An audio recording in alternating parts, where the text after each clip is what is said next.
much, Mr. Great to have you today. We got a lot of good content to roll through. I'm going to kick it over to Mike to go through housekeeping, and then we will go ahead and get started. All right, Tim. Thank you so much. Appreciate that, team. You got a great session here. Look forward to a lot of involvement from you. So again, minimize those distractions. Let's stay engaged and let's participate and have some fun with it and learn from each other. A lot of good interaction today. Things to help you with, especially that interview, recommend, and implement stage. Also, Microsoft Tools. You know the drill by now. If you want to raise your hand, acknowledge. We ask for volunteers. Click on the little raised hand button. Just be sure to put it down when you are finished speaking. The chat bubble, certainly chat, put some comments in there. Your cameras, let's get them on. Let's keep them on throughout the session. They really enhance the engagement of everybody involved. And then your microphone, keep that muted unless you are speaking. And then the fun time when we want to give kudos and reactions. A little react button, not depicted on the slide, but a little smiley face up on your top bar. So when you want to give hand claps and applause to your colleagues or other participants, that's how we do that. And last but not least, attendance. 10 minutes. I think you know this by now. We're in the second week. 10 minutes. Can't be late to the session more than 10 minutes or off the session for more than 10 minutes. So again, keep that in mind. We want you to complete this as soon as possible for our newly contracted primary reps. So again, 10 minutes. Just be mindful that if you run into some technology issues or some glitches, just let Tim and I know, be specifically for this session in the background, and we'll see what we can do to work that out with you. So again, with that being said, like for instance, Ari, you might need to log out and come back in because a lot of times that happens sometimes. So with that said, Tim, I throw it back over to you. All right, thanks, Mike. I appreciate that. Yeah, Ari, just try to go out, come right back on, and that normally fixes the issue. If not, then we're going to have to select IT. We're going to have to go to level 2 and get somebody else involved in the discussion. So hopefully that'll fix it for you.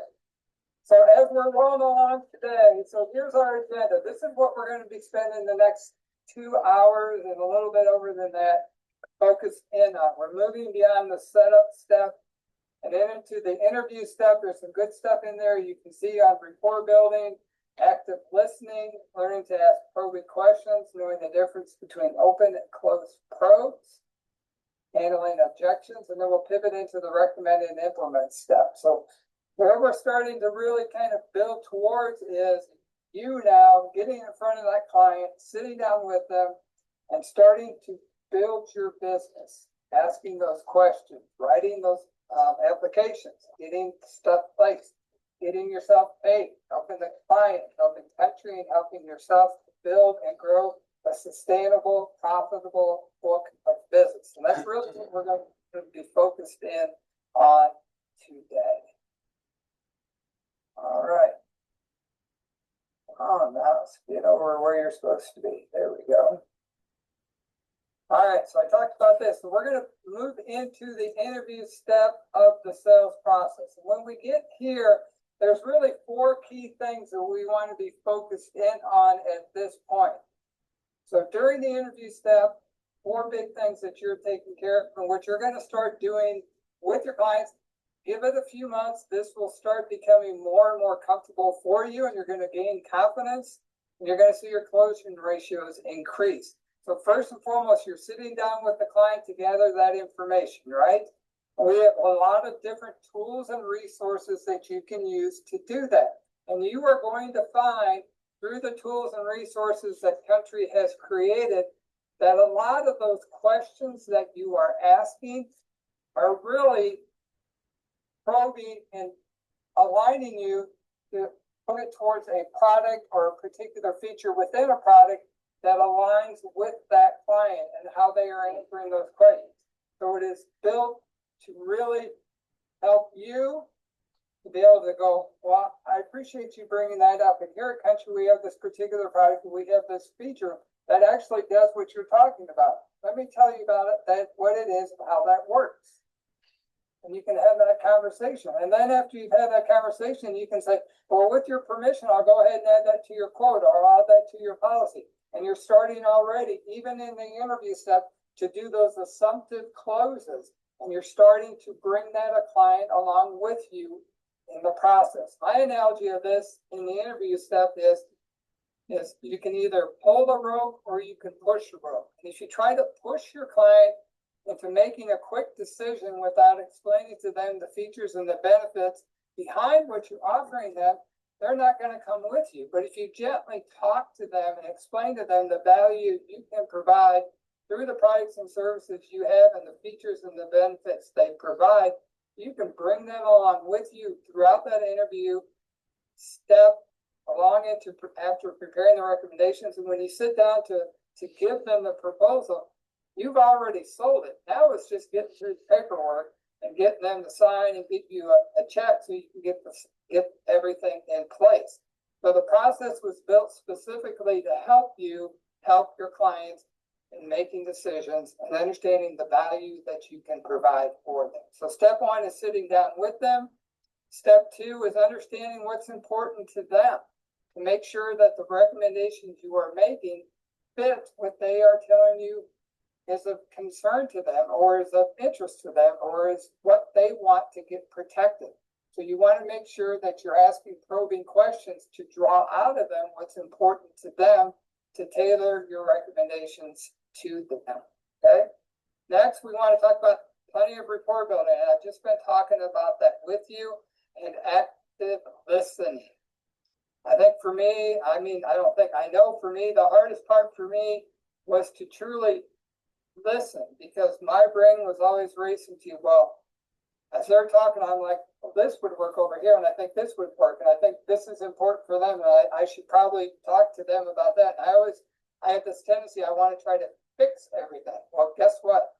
Part of your job is to fix things, but first and foremost, your job is to listen, to build that rapport with them and understand how you can bring value to them so they come along with you. And then the last one is you want to get them comfortable sharing information with you and making sure that they are in a line with where you are. You do that through building rapport, right? You get them to have confidence in you, having those conversations, building small talk, sharing information, sharing knowledge, talking about the products and services. So if you can do all of those things in the interview step, you can really set yourself up for success and you can leave the client in a better place than what you found them, knowing that they have the proper coverages to meet their needs. So let's pivot then into rapport building. Okay, so I want to get you involved in the conversation when we get here. So we have several different things on this slide. So let's start with the first bullet point, meaningful small talk. So either with a raised hand or in the chat box, what do you think we mean when we say meaningful small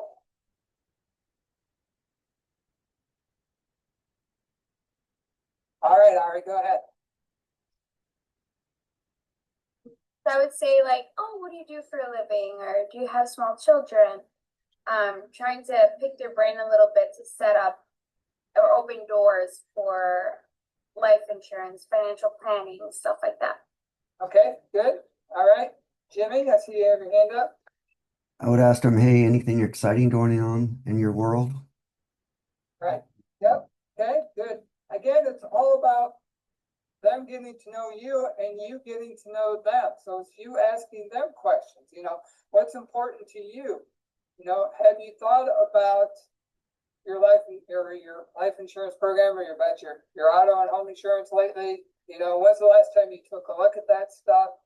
It's just getting them engaged in conversation. I think getting them to share any information they're willing to share with you is important. I think I found a good way, Mike, you can chime in if you want, is to tell them a little bit about yourself too. Why did you come to work for country? What is your passion? Why are you sitting across the table from them? Asking them to trust you with their auto and home and life insurance needs, So that meaningful small talk and you sharing about yourself, if you have personal stories, this is a good place to bring those in. I have a personal story. I am 20 years, this year will be 20 years past me having what's called a widowmaker heart attack. I'm not supposed to be here anymore, but I was in the right place at the right time, got the right medical help. Luckily, my wife was home, or I don't think I would have made it. But so that really drives me and gets me motivated to help people. I'm very passionate about making sure people are properly protected, especially when it comes to life insurance. So sharing stories with them is a good way to build that rapport during meaningful small talk. Okay? Calculated pauses. Who would like to chime in on that one? What do we mean by calculated pauses? All right, Stacy, go ahead. Maybe like just when they're talking, like, telling you something, or if you're asking questions and then they reply back to you, and then knowing the right time when to pause and let them keep going and talking with the information that they're giving you at the right moment. Okay, good. Is that right? Is that kind of what you're Yep. looking for? Okay. Yep, that makes sense. Mike, you got your hand up? No, I was just gonna kind of go back to something else, although we won't be specifically covering that this session. When you're doing that meaningful small talk, read the room and pay attention to facial and other expressions. What I mean by that is different personality styles. So for instance, if you start off with a little small talk and you start get one word answers or looks from the client like, okay, get to it, then you want to kind of minimize that, get to it. On the other hand, you ask that open-ended question and they go running off, and you got somebody that really wants to engage with you that way. So again, be mindful of when you do your small talk, read the room toward their facial and other expressions, how they react to you. All right, thank you, Mike. Appreciate that. Bill dropped a nice comment in there about letting them have the freedom to speak. And I think that's a good way to sum that up, right? Because, Absolutely. our inclination is to share knowledge, right? And to help them. Well, sometimes they need to process it through. Mike's kind of talking about that through the facial and other expressions. You need to give them the opportunity to breathe, to absorb. And if they want to have a conversation back and forth, let them do that. If you got two people sitting in front of you and you start talking about things that they've never really thought too much about, you're going to notice first and foremost, like Mike said, facial expressions. That might change, or they may start turning their head a lot, looking at their spouse and not saying anything, but verbally, but in your head, they're talking to them like, okay, do we agree on this? Do we think this makes sense? Are their heads going up and down? Are their arms getting crossed? What's going on during that conversation? So learning to ask a question, not just a yes/no question, but more like a probing question that's causing them to think a little bit. It's okay to just stop and maybe count to 10 yourself quietly and just give them a chance. Because usually, if you can stay quiet long enough, they'll start talking. And there's an art to it that you want to use those pauses to help build the momentum of the interview step and the actual interview. And we're going to pivot back now into those facial and other expressions. As you can tell, they don't necessarily have to come at any set time in the interview. They can come from the very beginning. They can walk in. You can have a husband and a wife walk in. One walks in, they're very chatty and talking to you, and the other one, you say, hi, how you doing today? And they go like, and then that's all you get out of them. Then number one, probably the person that makes the decisions related to this topic is probably the one that's talking to you, but that's not always necessarily the case. The quiet one sometimes is the final decision maker. So you need to kind of draw those things out and paying attention to what they're saying or what they're not saying, how they're sitting. Are they making eye contact with you? Are they nodding their head up and down? Those are all things that you want to be paying attention to and helping them along in the process. And if you see that it's getting a little uncomfortable, maybe just stop for a minute and ask them questions that aren't necessarily related to insurance, but just ask them questions about themselves. So give them a second to maybe reset and to re-engage with you. All right. All right, comprehensive lead questions. Who's got some thoughts on that one? What are we actually looking for when we say comprehensive lead questions?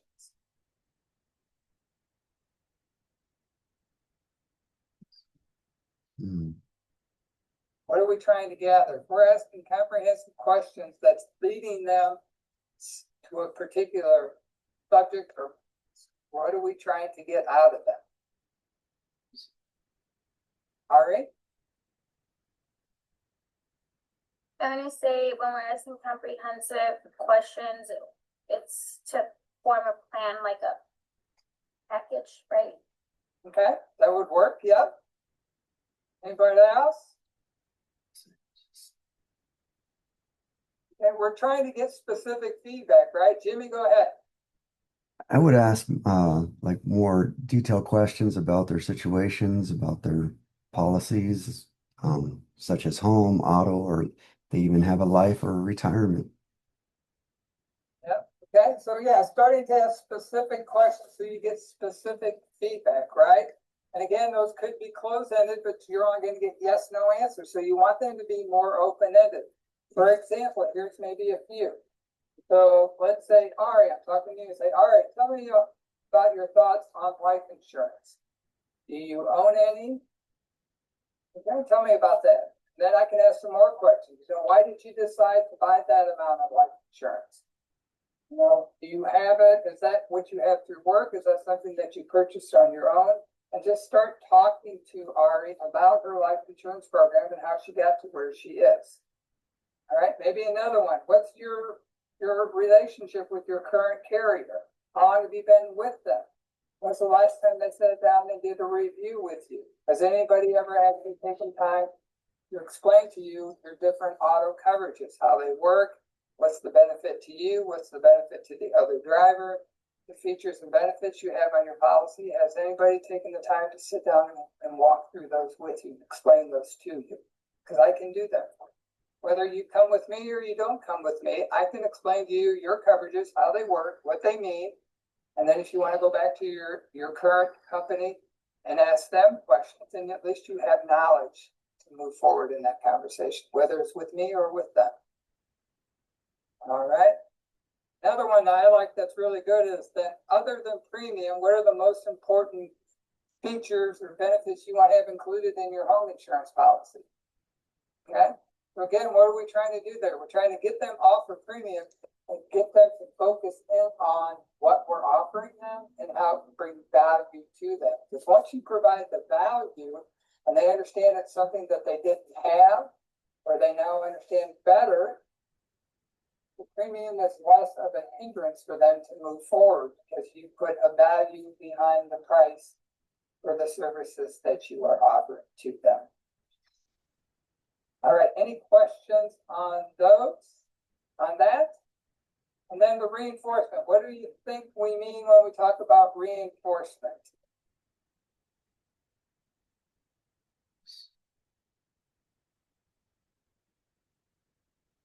Jimmy? I would say just validating what they mentioned to you and speak it back to them in your terms. Very much validation, right? Letting them know, number one, what are you telling them? You're telling them that you were listening and you heard them, right? Because you're telling them, hey, you know what? Great. I really appreciate you sharing that with me. You deserve a lot of credit for deciding to do that. I really like the fact that you have a better understanding now of your coverages and the questions that you're asking me tell me that we're more in sync with each other when it comes to talking about your auto and your home insurance. So I really appreciate that. Okay, I like that you shared that with me and want to make sure then we get that included in your coverage recommendations as we move forward in the process. Those are all things that you can do to let them know that you were listening, that what they're thinking, what's important to them, is something that's important to you. You're going to make sure that it gets included in the recommendations as you move forward. All right, next up we have active listening.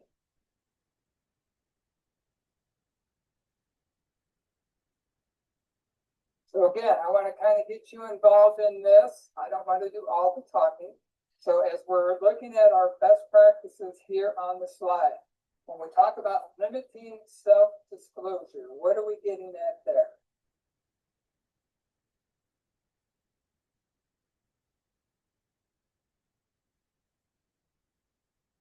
Just don't talk about yourself too much. Okay, good. Yeah. Jimmy?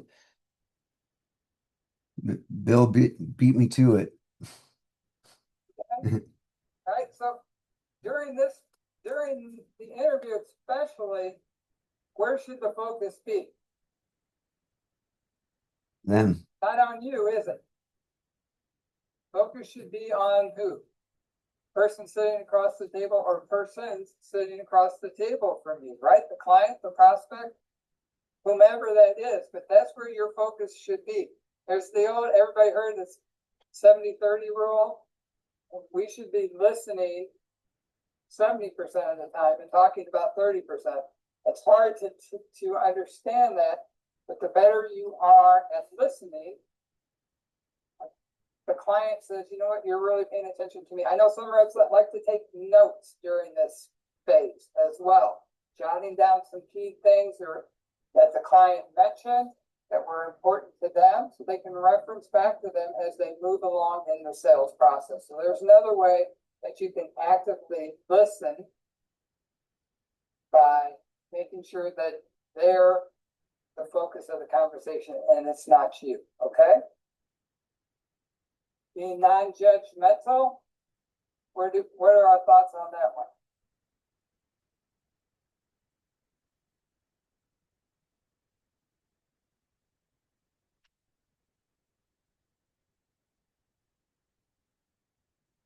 Thoughts? There we go. Stacy, thank you.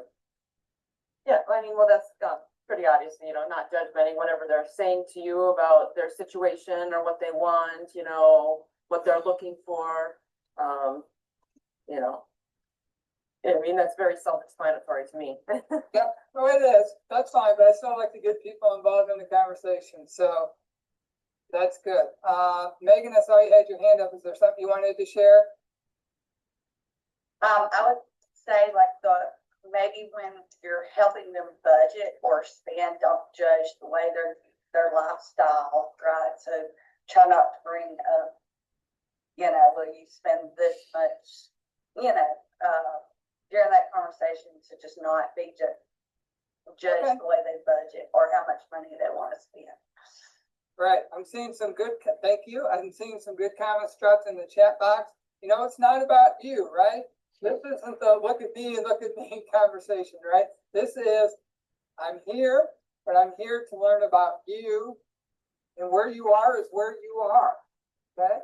And a lot of times people they may say things to you like, well, I'm really embarrassed to have to tell you this, but I don't understand. You know, I don't know nothing about my insurance program. Well, and that's okay. Because you know what? You can help them. And that's how you can reply back to them. They say that to you, say, you know, I really don't know anything about my coverages. It was what I could afford at the time, so that's what I bought. Okay, would you like me to help you have a better understanding of how your coverages work? And it's just little things like that, just sitting back and listening, not judging, just accepting them where they are, understanding you have a plan and to bring them along with you in completing that plan. Okay, the power of paraphrasing. Now we're getting into, what do you think that means when we talk about that? Sorry, I'm trying to make you talk too much early in the morning. I'd like to get you involved in the conversation. Power of paraphrasing. Anyone else? All right, Megan, thank you. Go ahead. I would say it's more of like, when you're giving them kind of the rundown, maybe paraphrase that into discounts as a total. Try not to overload the client with every single discount available unless they really want it drilled down. So I would say, you know, keep away from lingo and make it real short. Okay. Good. We had a comment dropped in by Angela in the box that condensing what they said and repeating it back to them. So that's really what we're talking about, right? So what I heard you say is, what I heard when you said this, that tells me that's important to you. Is that correct? Yes. Okay. It's like questions like that, again, to make sure you're giving them back the key takeaways. And that's what Jeanette put here in the chat, reiterating important bullet points, key takeaways or key points of what they said. Again, making sure we're on the same path together. They see the value in what you're providing, and when you repeat that back to them after they have talked, and you know that you're on the same page. And again, we get back into those facial and other expressions. If you are paraphrasing back to them what you heard, their heads are going up and down, that means that yes, you are connecting with them and that we are moving along together. Okay, and the last one here on the slide, the nonverbal communication. When we mention that, what are we getting at?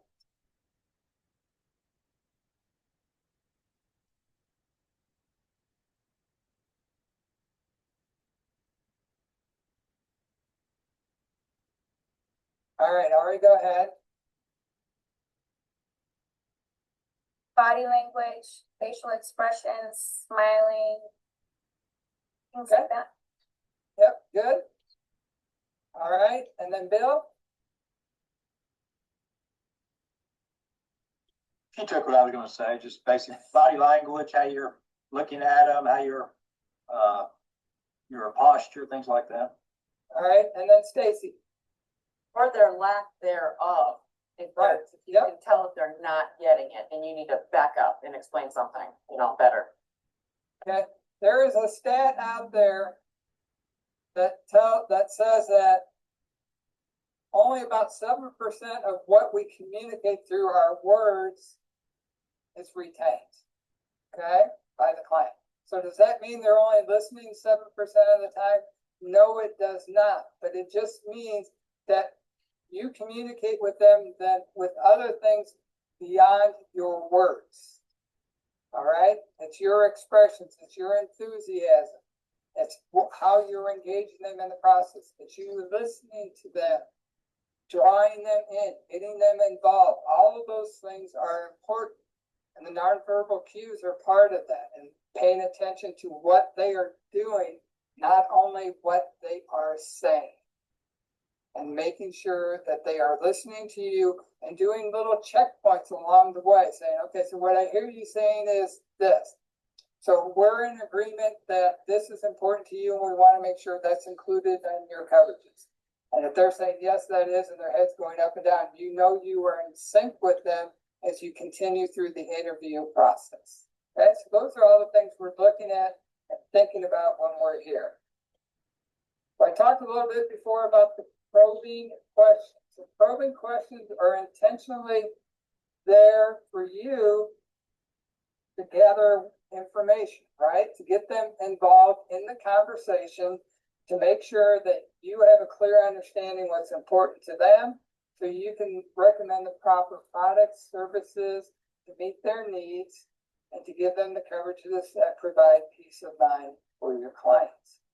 So there are two different types of probes. There are closed-ended and open-ended. There are times when both are appropriate. In the interview step, we want to be asking a lot of open-ended questions.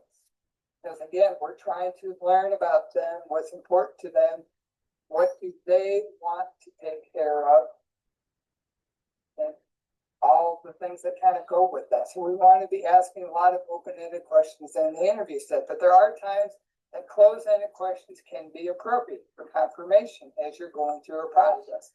So what I want to do with Mr. Harris is to put you through a little role play activity. Mike, are you ready? Absolutely, let's do it. All right, Mike, well, I really appreciate you taking the time to sit down and talk with me today. And as we get started talking about life insurance, I have a couple of key questions I'd like to ask you. Is that okay with you? Sure. All right, so first up, you currently have life insurance. Yes. Okay, you know what? That's fantastic. I come in contact with a lot of people who have not taken the time to address their life insurance needs. Can you tell me how much life insurance you currently? You know, I'm pretty sure, not completely, but, I believe it's about 50,000. So, you know, on my job, you know, one times my income. Okay, so, do you know what company that's through? I know you mentioned it's through your job, but do you know what company that's insured through? Yeah, best company ever.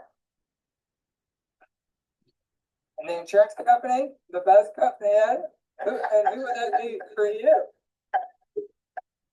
Yeah, they provide that as a benefit for us. Good work. Okay, so you don't really know who it's through, you just know it's a benefit you get at work. Yes. Okay, so what happened there? I asked Mike 3 questions. And I got 3 pretty short, abrupt answers, like, yes, I have life insurance. No, I don't really know for sure how much I got, but I think I got 1 times my salary at work. And third one is, he just knew it was a benefit provided to him. He really wasn't sure which company it was that was providing it, okay? Couldn't find out a lot of information about his current situation, why he bought what he bought.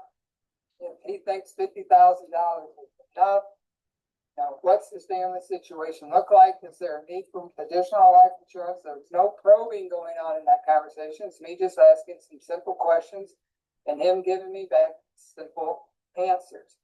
So what's one way we could maybe take all 3 of those questions and condense that into one question that's more open-ended? What do you think a potential question could be that when we combine all 3 of those into one that's more open-ended, that's going to get me into more of a dialogue conversation with Mike?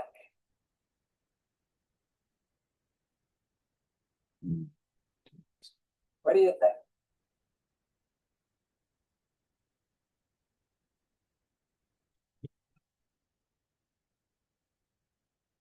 Any thoughts? Think about it yourself. You're sitting across the table from a client and you want to get some more information out of them regarding life insurance. What's one thing you could say? That's pretty open-ended. Got a few people typing.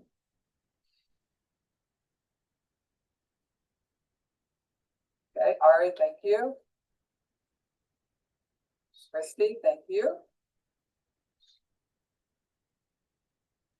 Ari and Chrissy, you're both on the same track of where I'm going. I'm gonna wait. Got a couple more people typing.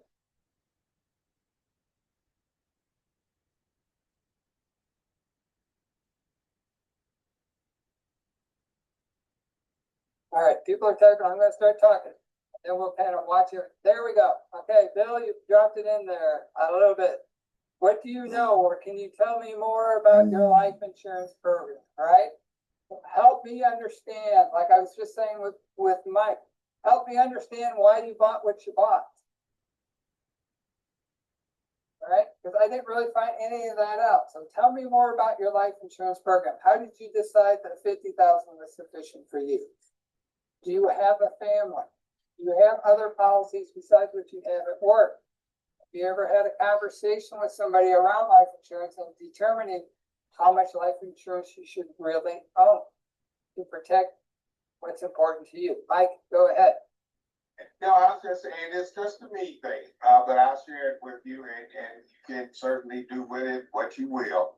But I never was really a fan of talking about life insurance in the sense of what it is. To me, that's the product that delivers benefit to protect your client's income. So in a case like this, I would ask that as a question. So, you know, what are you doing to protect your family's income and assets to make sure that if something happened to you, they'll be taken care of? You know, I'm not mentioning it. Now, that's what life insurance does. But I want to know, what are they doing to protect their family? What are they doing to protect their income? Okay, good, thank you. Another way of getting to the same place, right? So there's no necessarily one correct way of doing this. It's all about asking those open-ended questions to draw the information out of the client. Because ultimately, where are we gonna go? If he says, well, I got $50,000 of life insurance through work, that's great, but then it goes into the things that Mike was mentioning, you know? Has anybody ever sat down and did an evaluation with you to determine what amount of life insurance you would need? Along with Mike, what Mike said, that you would need to protect your income and your assets. Okay, because we have a tool that does that, and with your permission, I can take you through that. It only takes a couple of minutes, and then you can walk them through your life insurance number. And all of a sudden, Mike's gonna find out he's got 50,000, he thinks he's doing okay, but he's really got a need for 1.2 million. Because he's married, because he has children, because he has a mortgage. Okay, because he has maybe a spouse that doesn't work outside the home, he's the sole breadwinner, but if we don't ask these questions, we don't know how we can provide value to the client and get them to a place where Mike doesn't come home tomorrow. His wife doesn't have to sell the house. His kids don't have to go to a new neighborhood. His kids don't have to change schools because they have to move.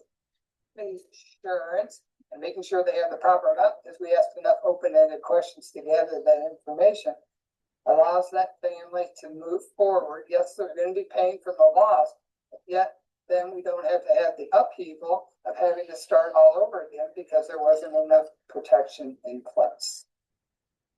Okay. Any other thoughts or questions? Is that making sense for everybody? Stacy, go ahead. This is kind of an odd question, but, does Country have, an actual computer, a tool for that? Or do we have just our paper form that we're like writing this down to come to a determination of what? So you do have your life insurance number, and it's on your desktop, on your computer. Okay, It's a tool resource that you can use. And there's also a paper version out on is it on Brand Builder now, Mike? Or is it? I don't know where they moved it. Mike, you're on mute, I'm sorry. So, yes, but we actually, through the program, especially when you get the life resources, we'll give you a link that will actually take you directly to the, paper version of your life insurance number, the DAG worksheet, yeah. Right, because we want you to be able to have the ability, whether they're sitting in your office, and you can put it up on a screen that they can see, and you can walk through them with it electronically, or if you're out in their home on an evening of an appointment, and you just have your laptop, we want you to be able to have something that you can put in front of them. You can put a copy in front of you, and you can put a copy in front of them, and you can walk through the questions with them and have them fill out the numbers, and you can fill them out as you're going through it as well. Okay? Make sense? All right, let's keep moving along. So next up, you are, guess what? I know we're making it sound like everybody's going to buy everything we recommend, but that is not reality. People do say no from time to time. Hard to believe, I know, because you're all so awesome, but we do get no's periodically. So here are some common questions I'm just going to throw out here, and then I want you to give me your response and how you think you would address this objection. So let's say we're talking about auto insurance, and you're walking through the different coverages, kind of explaining to them, having a conversation, and after you get all done with that, they go, well, you know what, that's really great, I appreciate that, but really, how much money can you save me on my premium?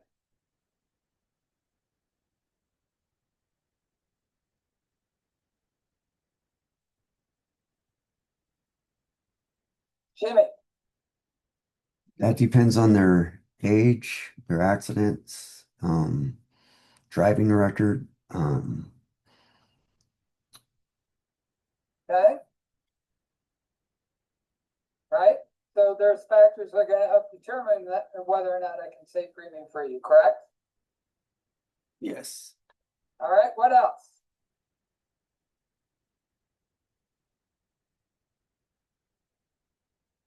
Vincent? Sorry, is this before or after you start entering their information? Is it still just in the basic get to know talking Yeah, we're phase? still in the interview stuff, getting to know. We haven't got to write the business yet. Well, I don't even look at that as an objection. That's more of a buying question at that point to me, but it's You know, how much Okay. can you save me? Well, I can save you as much as possible before we can do anything and move forward. Let's go ahead and find a little bit more information. How many drivers do we have on this? Who are we looking to keep? Or we keep this vehicle? So there's a whole stream of questions that I can go down to find Yep, that out. that's good. I know, I appreciate that very much. Thank you. That's good. All right, and Adam, go ahead. Yeah, I'd say it's similar to Vincent, you can focus a little bit on how much you can save them, but also what you can, work it back and what you can provide for them and why country might provide a superior coverage and why it might protect them better long-term without having such a focus on that premium number. Okay, good.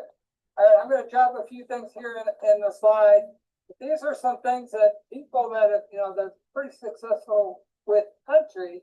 These are some thoughts and comments that they had coming back to that particular objection if it came across the table from them. And again, it gets back to a lot of what you're talking about.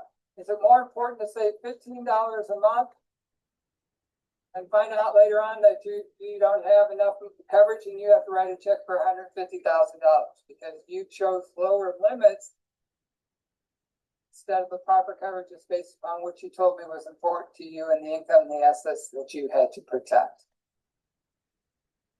Okay, so it's getting them to understand that, yeah, I can save you some money, but my primary responsibility and why I'm here talking to you today is to make sure you're properly protected. Now, I might be able to get you properly protected and save you money, back to what Vincent was saying. But the only way to know that is to move forward in the process and put together a comprehensive recommendation for you with all the features and benefits that we've discussed that you find important to you and that you want to make sure are included in your coverage. Okay? All right, let's go to the next one. They're hesitant to share with you their personal information. How are you going to kind of keep them moving through the interview to gather the information you need to provide a recommendation that's based upon their particular circumstances and situations?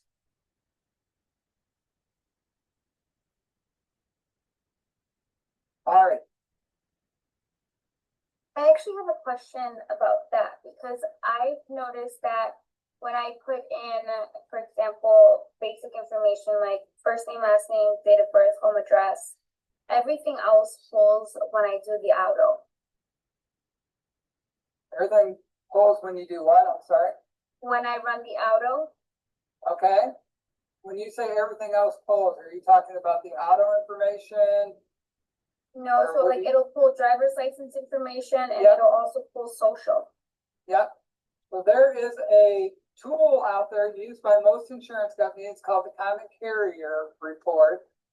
And it pulls in all that information. Now, it doesn't necessarily mean the information is always going to be correct or current, but it's going to be based upon what is in the system based upon the previous coverages that they have had. So it may pull in drivers that no longer live in the household. It may pull in accidents that were from a driver that is no longer in the household, but it is going to gather and collect as much information as out there to bring that forward.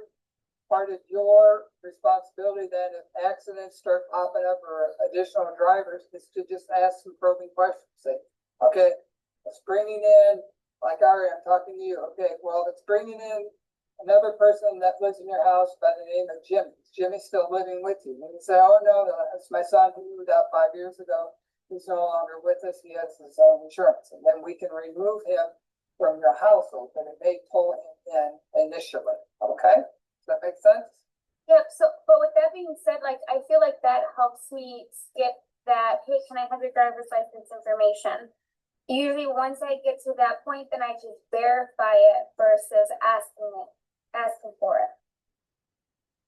Okay? You can still gather that up front if you want to, I think, but it is gonna pull through. If you wanna get that, just to make sure that what's pulling through matches up with what you have, that's fine, but it is gonna pull some of that information through for you. All right, Vincent, go ahead.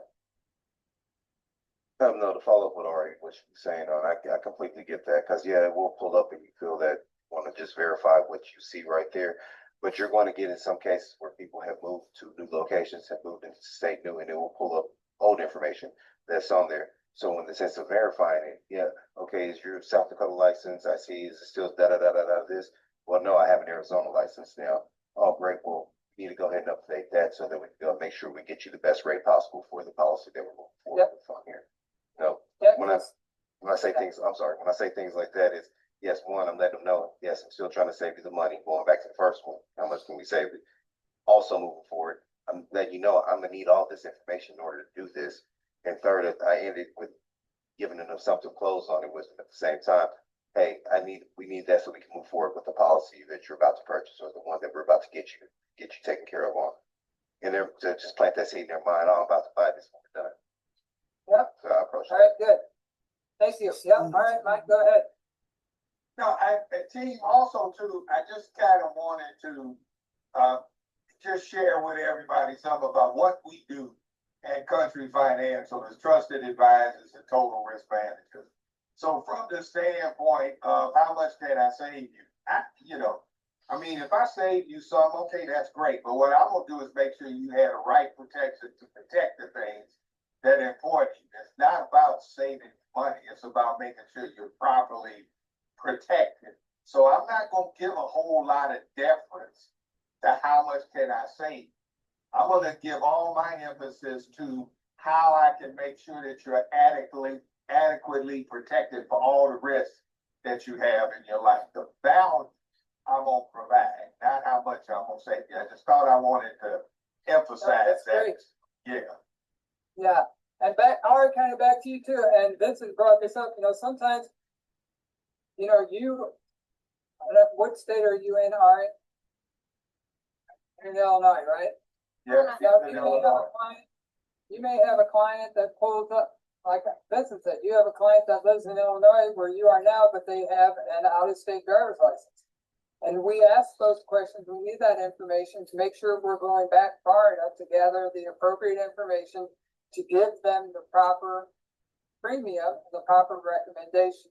So that common carrier is gonna pull in all that stuff. Your responsibility, to Mike's point, as that trusted advisor, is to just peel that onion back a little bit and make sure we've got everything we need to give them the proper quote. Okay? All right, and then, anybody ever heard of the feel, felt, found way of answering a question? I understand how you feel. I know others who have felt the same way. And what I have found is by doing X, Y, and Z, we kind of get you to where you want to go. So sometimes it's good to, acknowledge that client up front, that you understand and hear them, and that you have a way of maybe helping them through the benefits you can provide to them through the coverages that we offer. Okay, so these are all kinds of things that you can do as we're rolling through the process with the client, helping them out, getting them comfortable, answering questions, providing value. Again, that push a rope versus pull a rope analogy, gently bringing them along with you, providing value throughout the process, pausing periodically, asking open-ended questions, gathering as much information as you can get to make sure you're making recommendations that fully meet their needs and protect them so they can lay down their head on the pillow at night, go to bed and not worry. They know they're properly covered.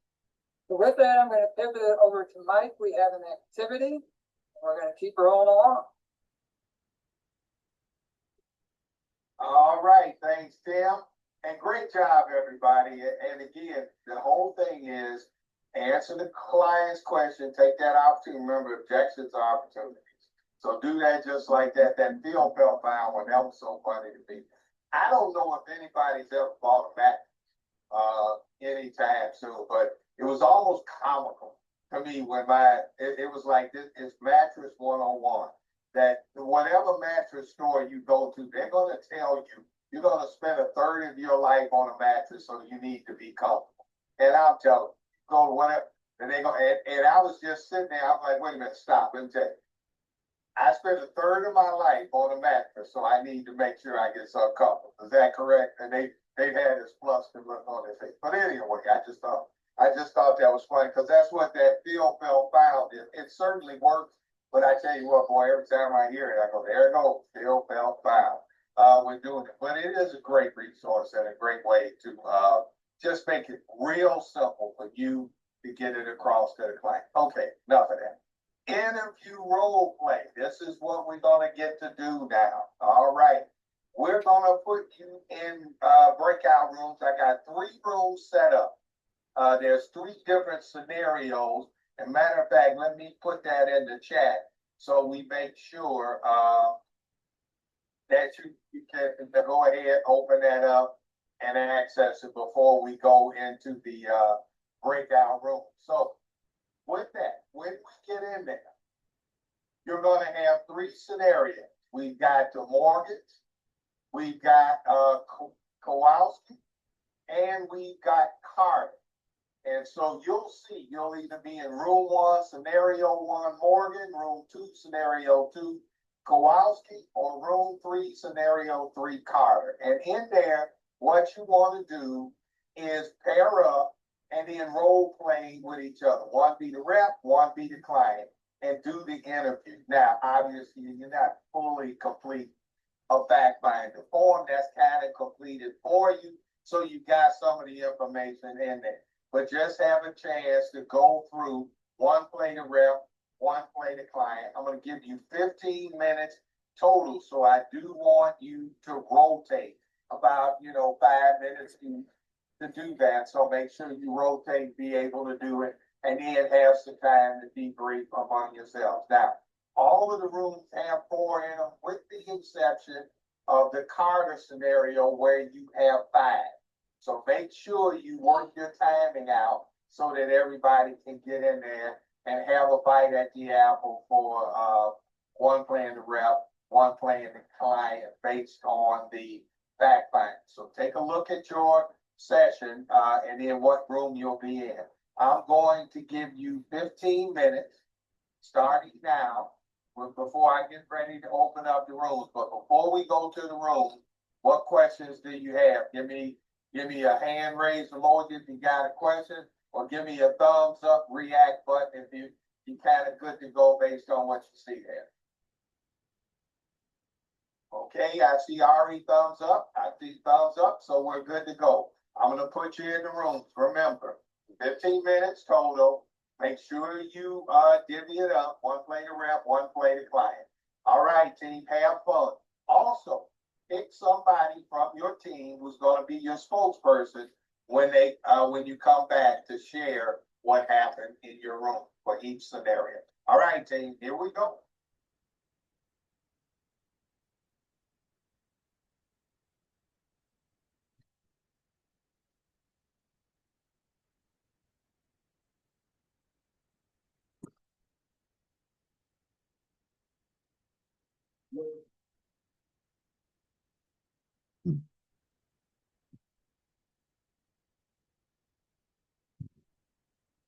Howdy. Hey, everyone. We must be the 5. Yep, we're room room 3, the the Carters. So that's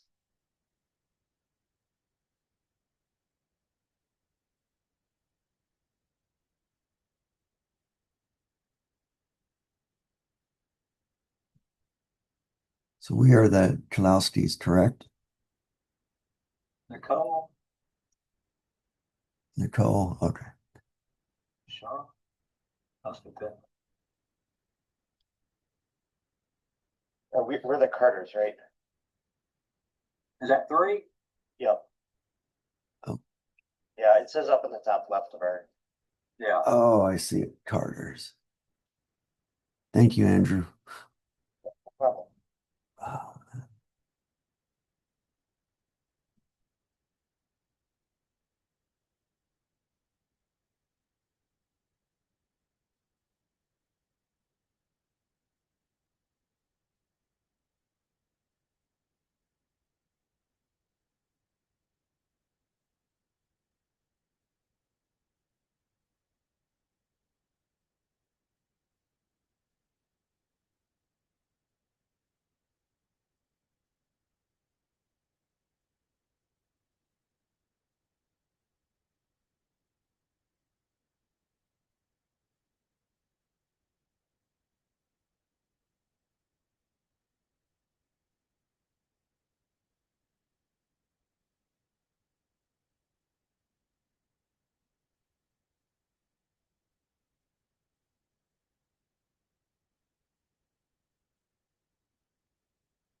okay, I'm here, I have no idea what's going on. I'm just reading the What's, form and just answering the questions that are missing, how I would respond. Are we supposed to talk to each other? What are we doing? There 5 of us, I mean, possible to do. I can, 5 interviews. I can play a client or a rep, someone just goes down, I guess, pretty much just ask questions is what I'm on the missing part. Like Andrew, we get back together, I see everything is for the most part filled out. So I did happen to see that your social security and driver's license number is missing. If you didn't mind, if I can get that from you, then I guess if he was willing, that'd be great. If someone said no, I'd be like, well, just like, no, it's gonna give us the best possibility to give you protection based on evaluation in case something comes up different than what you have on the form. I don't know, along those lines. are we supposed to play like devil's advocate? Like, no, I don't wanna give you my information. I don't know you, Steven. I don't know you, Adam. That's kind of stuff I You know, hiding might make us a lot better. But that's what I hear every day when I ask someone for their social security number.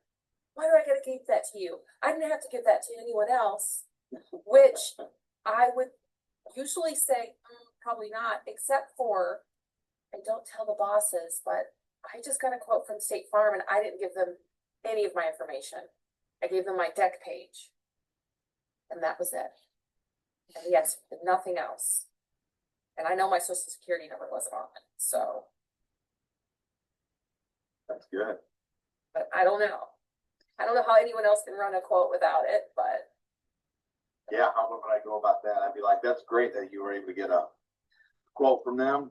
However, you know, if after it was ran, that they have to do any more background checks to give you a definite answer on that quote, I guess along those lines, I mean. right, you'd say, And well, we didn't finalize it. That was probably, you know, it may have changed once he got the rest of your information. Maybe there's because, a nicer way to say that. you know, I wonder, I don't have, from my understanding, you still have to give all that information in order to get a direct quote, but trying to say it in a nice way, but. I think the easiest way to put it would be, you know, we just gather the information up front versus on the back end, just provide the most accurate quote. You know, Yes. some carriers and agents may run a quote without the information. It may be accurate, but it also may be subject to change as well. We just rather than make sure that we're giving you the most upfront honest quote, you know, before making you upset if something does change on the back end. Very well said. So that'd be like time saving as well. I've never done a quote, so this is all new to me. Like getting all their information up front, that way we don't have to go back and forth. Yeah, it also helps with the binding process. You know, once you get the quote ran and you want to proceed, if you have missing information and all of a sudden you find out you missed it, you might still be able to bind it without it, but the underwriters might come back and say, no, we have missing information. Now all of a sudden, you know, if you didn't get that note for a couple days or it was a Friday, and all of a sudden Monday, Tuesday, Wednesday, you're gonna throw your client in panic mode thinking, well, I didn't have insurance, what do you mean? So now you kind of lost that trust would be kind of my thought process on it. So the more you can get the information up front and make, you know, if you can't, you know, but obviously make good notes and review it pretty thoroughly before you bind the policy, be my thought process. In our office as well, we strive to get all the information at that first interaction with them. And we've seen it on the, you know, internally, we've seen it on the other end when we've been transferred books of business from, and other agents that did not put in accurate or useful information. Like, you know, we got transferred clients and I don't have an email or a telephone number. How am I supposed to reach out to this person? You know, so we try to be as thorough as possible with that first interaction, even though sometimes it's like pulling teeth because you don't want to, you know, give you all that information over the phone, or they aren't comfortable giving that information, or they just, you know, get frustrated with the amount of time it takes to gather that information. But it serves them best, like you said, it's in their best interest to do it, to be as thorough the first time around, so we don't have to keep revisiting it.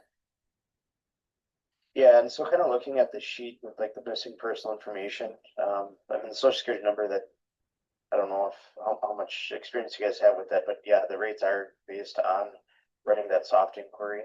Again, it does, tell the client it does not affect your credit, it's just something that's factored into the rates, and like I said, as a soft inquiry. Driver's license, I think that's pretty standard on why we need that. And we want to run it up front, and if somebody's still reluctant, I would just share with them, you know, just even personal experiences.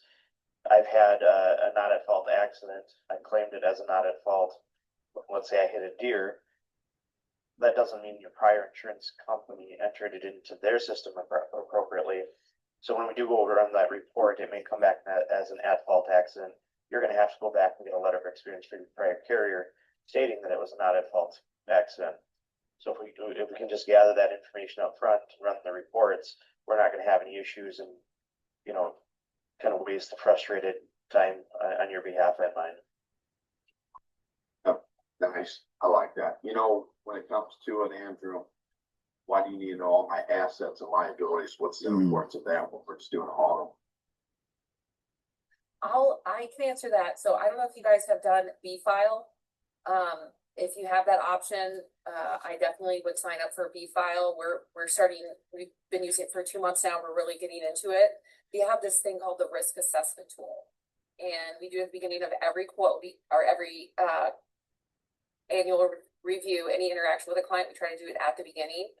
And then what we'll say is, so now that we have all of your information, these are all of the assets that we want to protect. And that's what your insurance and your limits of liability, that's what they're there for. So if you have this much to protect, but you only have this much insurance, that gap you're responsible for, you know? And so the goal is to, you know, put a wall of protection around your insurable, your assets, you know, so that if something happens, you're protected. You know, that's the point of insurance, but. That's right.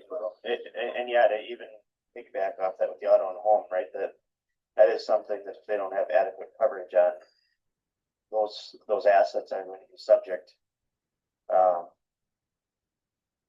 to financial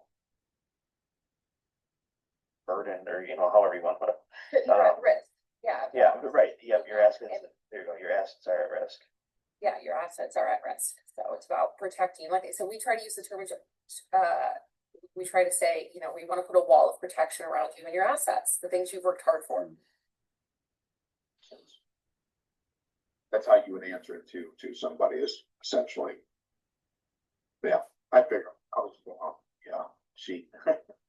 Well, I was asking, and what is the you said the B&H assessment tool, or is it B&H? What was that? I'm curious. So it's called the B-File system. B-File. And they're actually, it's a paid service, and they're actually, we're starting to use them as like individual personal secretaries. So they handle all of our follow-up calls, thank you calls, referral calls, appointment setting calls, and also like some cold calls and a few other things as well. But within their system, they have this thing called the risk assessment tool. And you can put in, you know, just the client's name and phone number. And like I said, we can do it over the phone, we can do it in person, we can do it, you know, Teams meet. And we just go through, it's about 10 to 15 minutes.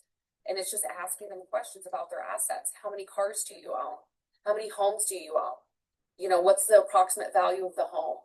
Is there a mortgage on the home? Do you have life insurance policies? So B-File's whole thing for us too, though, is it's supposed to help us find other potential policies out of our existing book of business, right? So we've already got the format and the scripts to ask the right questions to see if the clients need life insurance. You know, you guys have a lot of assets, you have a lot of dependents. It would benefit your household greatly to have a life insurance policy. Let's see if we can get you a reasonable quote. So they're better at seeing it than I am. No, that was good. Thanks. I appreciate it. Gives me an understanding of what's taking place.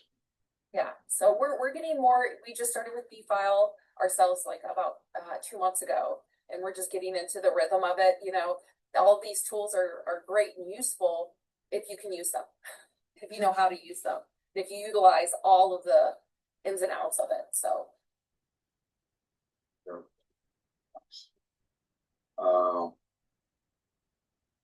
You know, I think for the purpose of, this scenario or role play, that I actually was kind of quick reviewing the other ones. I think we actually have it the easiest, because this is our cousin, right?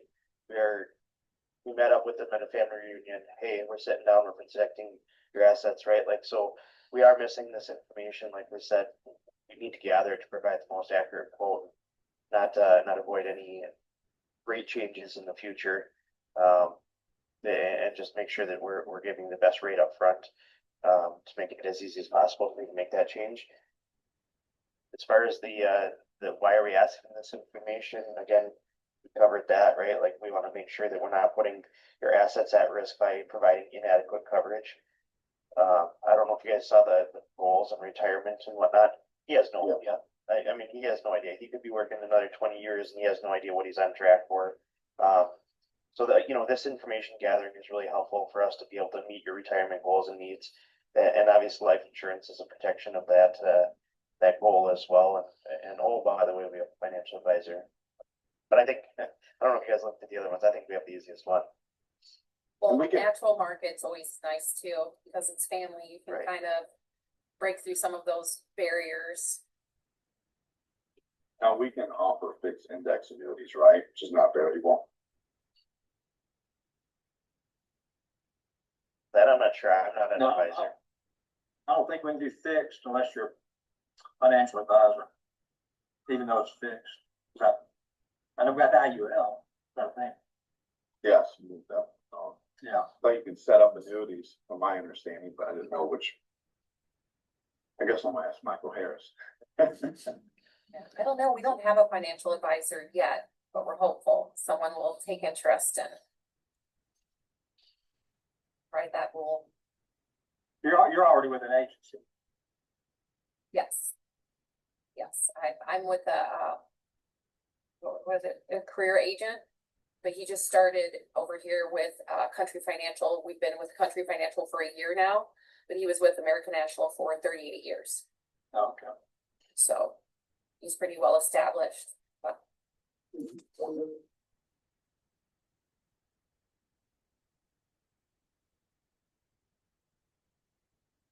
All right, team, I cannot wait to hear the good stuff that you guys came up with in your sessions, working together. Hopefully everybody had the opportunity to play rep and to play client and just have you some fun with the role play and do it for your particular scenario, Morgan, Kowalski's, as well as Carter.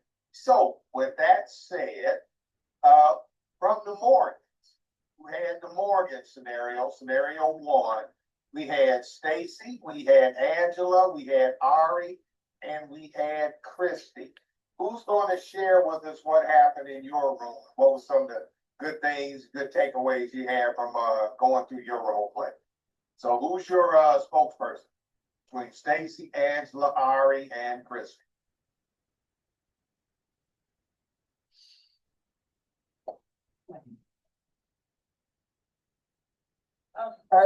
So we just went through and, went through the questions, asked probing questions, asked some open-ended questions, and just went back and forth with that.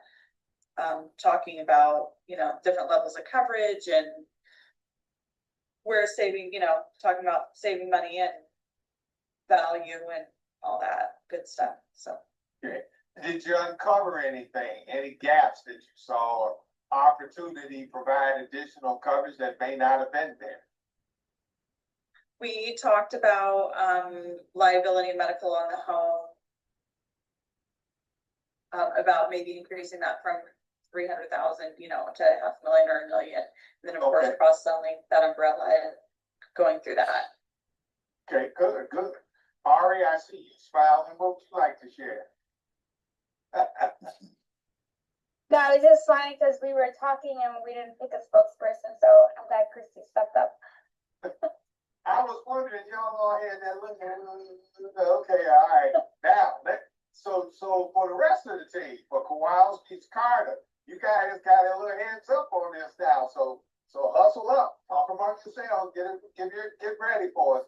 All right, but great job, Christy, Angela, Ari, and Stacy. Good job there. Well, now have a little fun with it, just practice. That's what these things are for. So let's give you a collective great job on that. Well done. Now, for Kowalski, Macon, Jeanette, I'm sorry, Vincent and Adam, who is your spokesperson? Similar to that, we didn't really pick a spokesperson necessarily, but I'd say the main kind of points that we hit on was initially just confirming information, make sure we've got everything right, discussing the recent move. They're just now moving into a new house. Okay. With a young teen driver, so making sure that we understand the whole situation. And then I think the best thing I took away from it was basically Vincent saying you have a $75,000 death benefit if you're gonna die, basically. Is that what you want your daughter to be left with? And at that point, I think you could sell life insurance to anyone. Yeah, absolutely. I mean, matter of fact, one of the ways I would always start, again, this is where you're comfortable talking about the inevitable. And that is, I would start that with, when you die, what do you want to have happen? You know, you tell me. So when you die, what do you want to have happen? You want your family protected? You want to be able to keep the house? You want to go to college? You want to private? What do you want to have happen? You tell me. And then we'll put a plan in place to make sure that does. All right, good job there. Again, well done, Megan, Jeanette, Vincent, and Adam. Great job there. Now, moving on to the Carters. Now, in there, you guys were a little challenged because you had 5.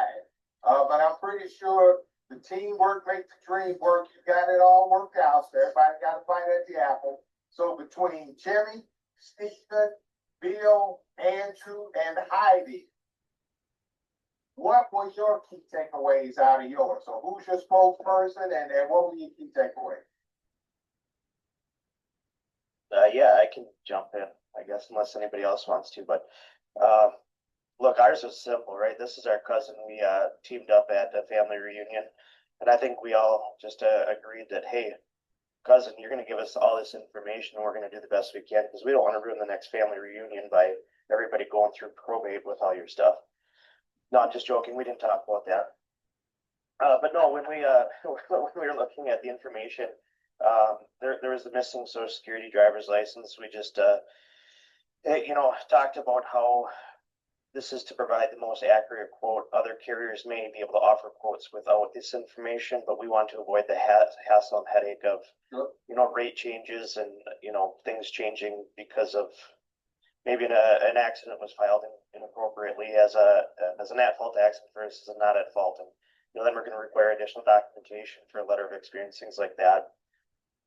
Then when we got to the fact-finding information, kind of falls all together, right? Like we're trying to figure out all your assets and protection needs. So that way, if there's a claim, whether it's on the auto and homeowners, I understand it doesn't always make sense why we need it for information gathering for this. But obviously, you don't want to put your assets at risk if there is a claim or an accident where somebody's going to go after you. Yeah, that's right. And you spot on, Andrew, because I know you'll talk about it in other sessions, but team, just in general, what is your greatest asset that we have, any of our clients have that's their greatest asset? What is that? Their what? I would say themselves. Well, okay, I give you that. But something that they have that supports the things that they do. What would that be? Their job? That's not their asset. That's something.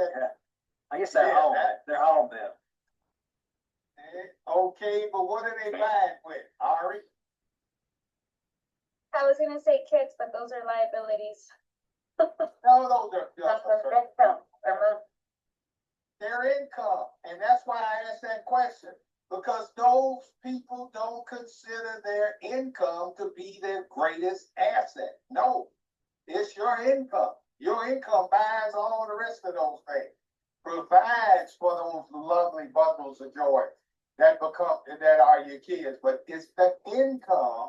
And the reason I bring that up is because if you don't have the right liability limits and all of that, you expose yourself to risk to having that income garnished in a lawsuit for deficiency judgment to pay for things where you could have just added additional coverage. So Andrew, I'm sorry I interrupted you there, but go ahead and finish up with what you have and then we'll get ready to wrap up. Oh, yeah, and then, we looked at the financial goals. And he has no idea. I mean, he's got 20 years in his mind of working, and he has no idea he's on the right track. So this information gathering kind of circles back to why we need it as well. And then obviously looking at his coverage limits, he's underinsured. He's not adequately protecting his assets and stuff. Okay, perfect. Well, again, to the Carter team, well done, everybody. Hey, give yourselves a great round of applause. Team, you did an excellent job there. So here's a couple of things we're gonna do now. One, I'm gonna put in the chat because Stacy, you brought up a good thing, and you guys really don't go through your life classes until next week. So you may have gone through some of this in the web-based training, but I'm putting in there a link to the Your Life Insurance Number paper version of the PDF, as well as the job aid for how to use the Your Life Insurance Number calculator. So I'm gonna go ahead and put that in there for you early, so you had that in advance. Stacy, thanks for bringing that up. Also, we want to take a quick 5-minute break. Quick 5-minute break, and then Tim is gonna take us through some other information. We got a nice little video we'll watch in place, everything. Yes, Stephen? You know, on the Carters, talked about goals for retirement. And I was curious, maybe this is a different question for a different class. Can we go into talking about fixed annuities with them? Because with their license, with the insurance, we're allowed to offer that. So I was just kind of curious where the gray area is on that, opposed to having the financial experts or me finishing up my 63, but I'm just kind of curious on that. Okay, well, that's a great question. And you're right, it is a bit gray, but actually our insurance agents, and Tim, I know you're the financial, you kind of take the lead on this one, but our insurance agents really cannot offer annuities, but you can partner as a referral agent with a financial advisor or a financial specialist to do that with annuities. Now, you can gather information about those assets, but in terms of offering the program at this point, until you become a financial advisor, you would have to do that in partnership as a referral agent, either a financial advisor or a financial specialist that we have. Tim, your thoughts? Now, you're on point there. You want to get to be an RA, which is a referral agent. But in the meantime, if the question does come up, you can say, yes, we do have those products.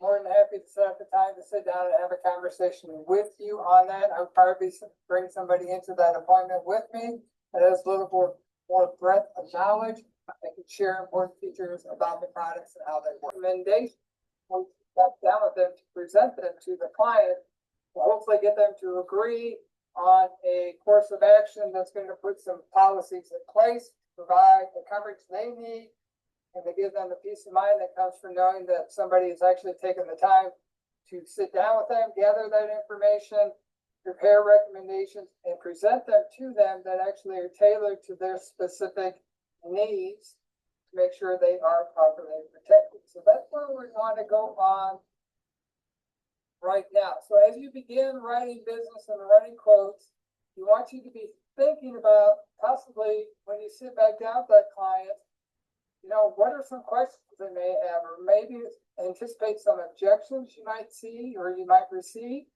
so you can be prepared for those. Maybe sit down and do a role play, a walkthrough with your district leader, so they can kind of play maybe a little devil's advocate with you and give you some things to think about. Like when you get here, you may hear this question, So you're prepared for some things, just in case they come, doesn't mean they will. But I'd rather have you over prepared than under prepared. So once you get your quotes pulled together, you have a meeting agenda as well. And you're ready to go, let's talk about some of those things and those best practices you want to keep in mind as you're moving from the interview into the recommend and implement, and you've got all your ducks lined up and you're ready to go and you're excited to sit back down and talk to that client. All right, next up, get this slide along just a second. So we want to start talking about how do you bring, and we've talked about this indirectly, and then we're going to kind of really hone in on, so what is that value proposition that you are bringing to your client or to the prospect that you hope to become your client that's really going to solidify what you're recommending for them. And that's to do that through something we call FAB statements. So the FAB stands for the feature, the advantage, and the benefit, okay? And what the purpose behind FAB statements is to make sure that you position the solutions you are recommending in a way that aligns with the expressed and uncovered needs of the client sitting across the table from you. That's why it's so important in that interview step that you're asking those open-ended questions, that you're doing the probing, that you're stopping to listen, and you're mirroring back what you've heard, getting that confirmation and that buy-in. So as you move from the interview step into the recommend and implement, you know the recommendations you're putting in front of them are specifically tied to what they shared with you during the interview step. And the feature, advantage, and benefit statements allow you to do that. So what are they? So that's a great question. So the feature is that factor characteristic of the product or service that you're offering. It truly is, what is it that is the primary feature of the product or service that you're offering? Advantage gets into what does it do? What is that going to do for the client that's going to bring value to them? And the benefit is, how does it help them? So it's the value of the advantage that brings benefit to the client. So we have the feature, we have the advantage, and we have the benefit. What it is, what it does, and how it helps. Those are the three things that we want to be focused in on as we're talking to the client. So for example, if I said an umbrella policy, if that is the feature that you're going to recommend to the client as an umbrella policy, the advantage of an umbrella policy would be what? Anybody have any thoughts? How would you succinctly share that advantage and what it does for the client? An umbrella policy. Stacy. Advantage is having extra liability coverage. Okay, right, yep, that's high level, and you can go into more detail on that, explaining how it works specifically over the auto versus how it works specifically over the home. But it's that extra layer of liability protection over and above the underlying limits on the auto and the home policy. So if that's the advantage, what's the benefit? Anybody have thoughts?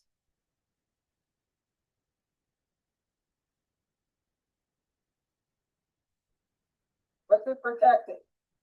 Go ahead, Stacy.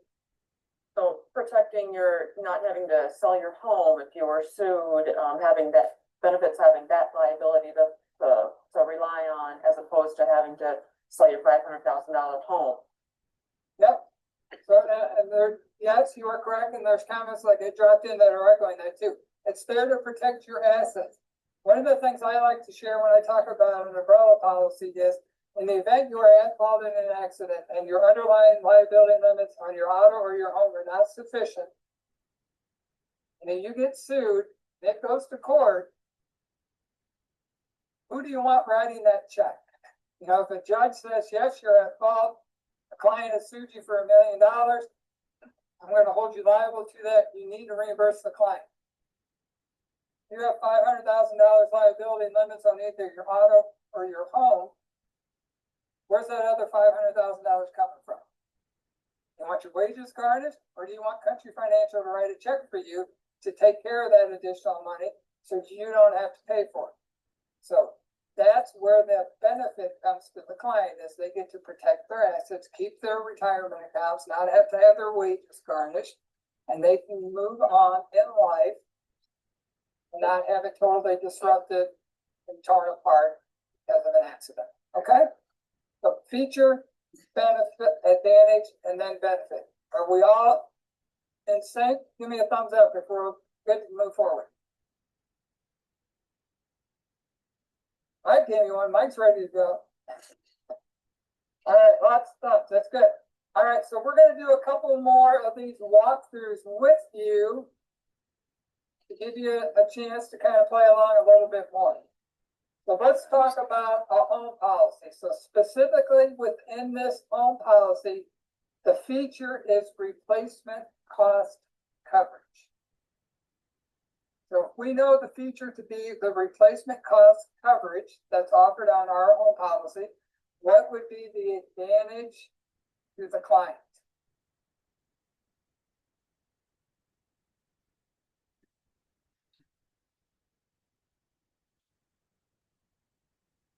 Christie. The peace of mind over not having to worry about inflation. Okay, right? Okay, yep, you're on pace. So thank you for that. Anybody else have thoughts?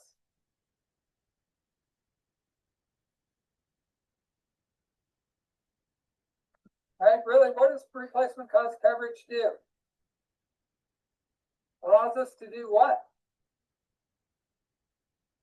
Put that house back up, right? Replace it for that. That's truly what it is. The feature is included in the advantage, right? It's a feature that we provide replacement cost coverage for the owner occupied dwelling. And so if we're doing that through the advantage, then what's the benefit to the client?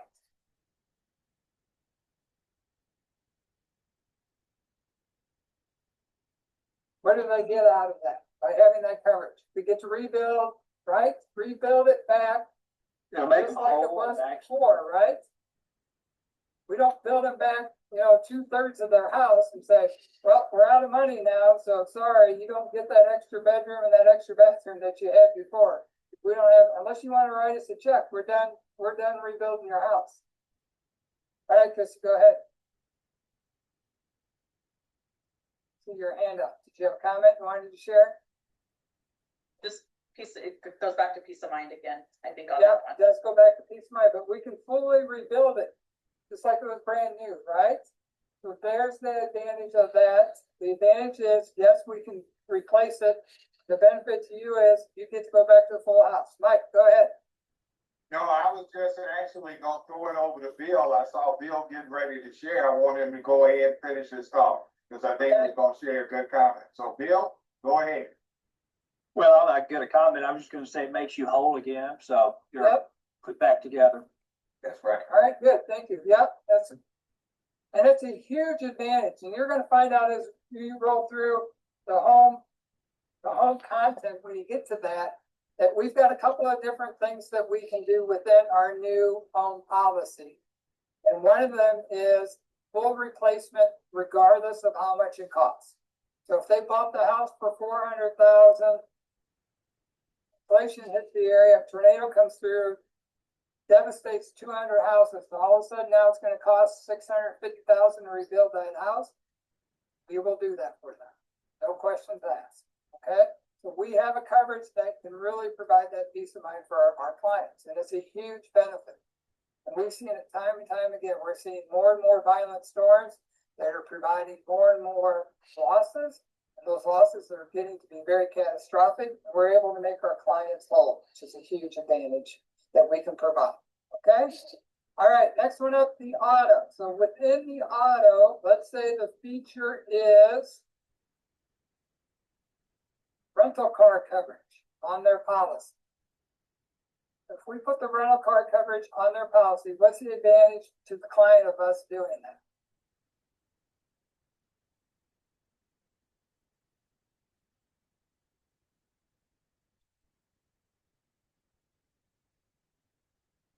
Couple people typing.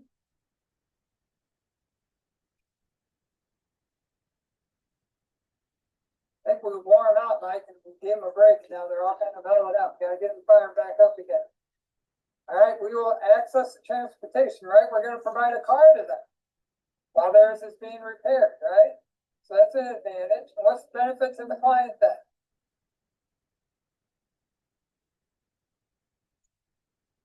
If that's the advantage, what's the benefit?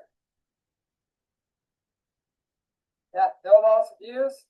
Don't have to do ride shares, maybe back and forth to work. Don't have to do a workaround, try to figure out how you're gonna have to make everything stay the same, and you don't have to come up with extra money to maybe do that workaround, right? So there is another way of kind of looking at this. Again, the feature, the advantage, and then the benefit. The last one we got for you is the life. We're just talking general here, a life insurance policy. So the feature is your client purchased a life insurance policy from you. What is the main advantage of having a life insurance policy? What does it do?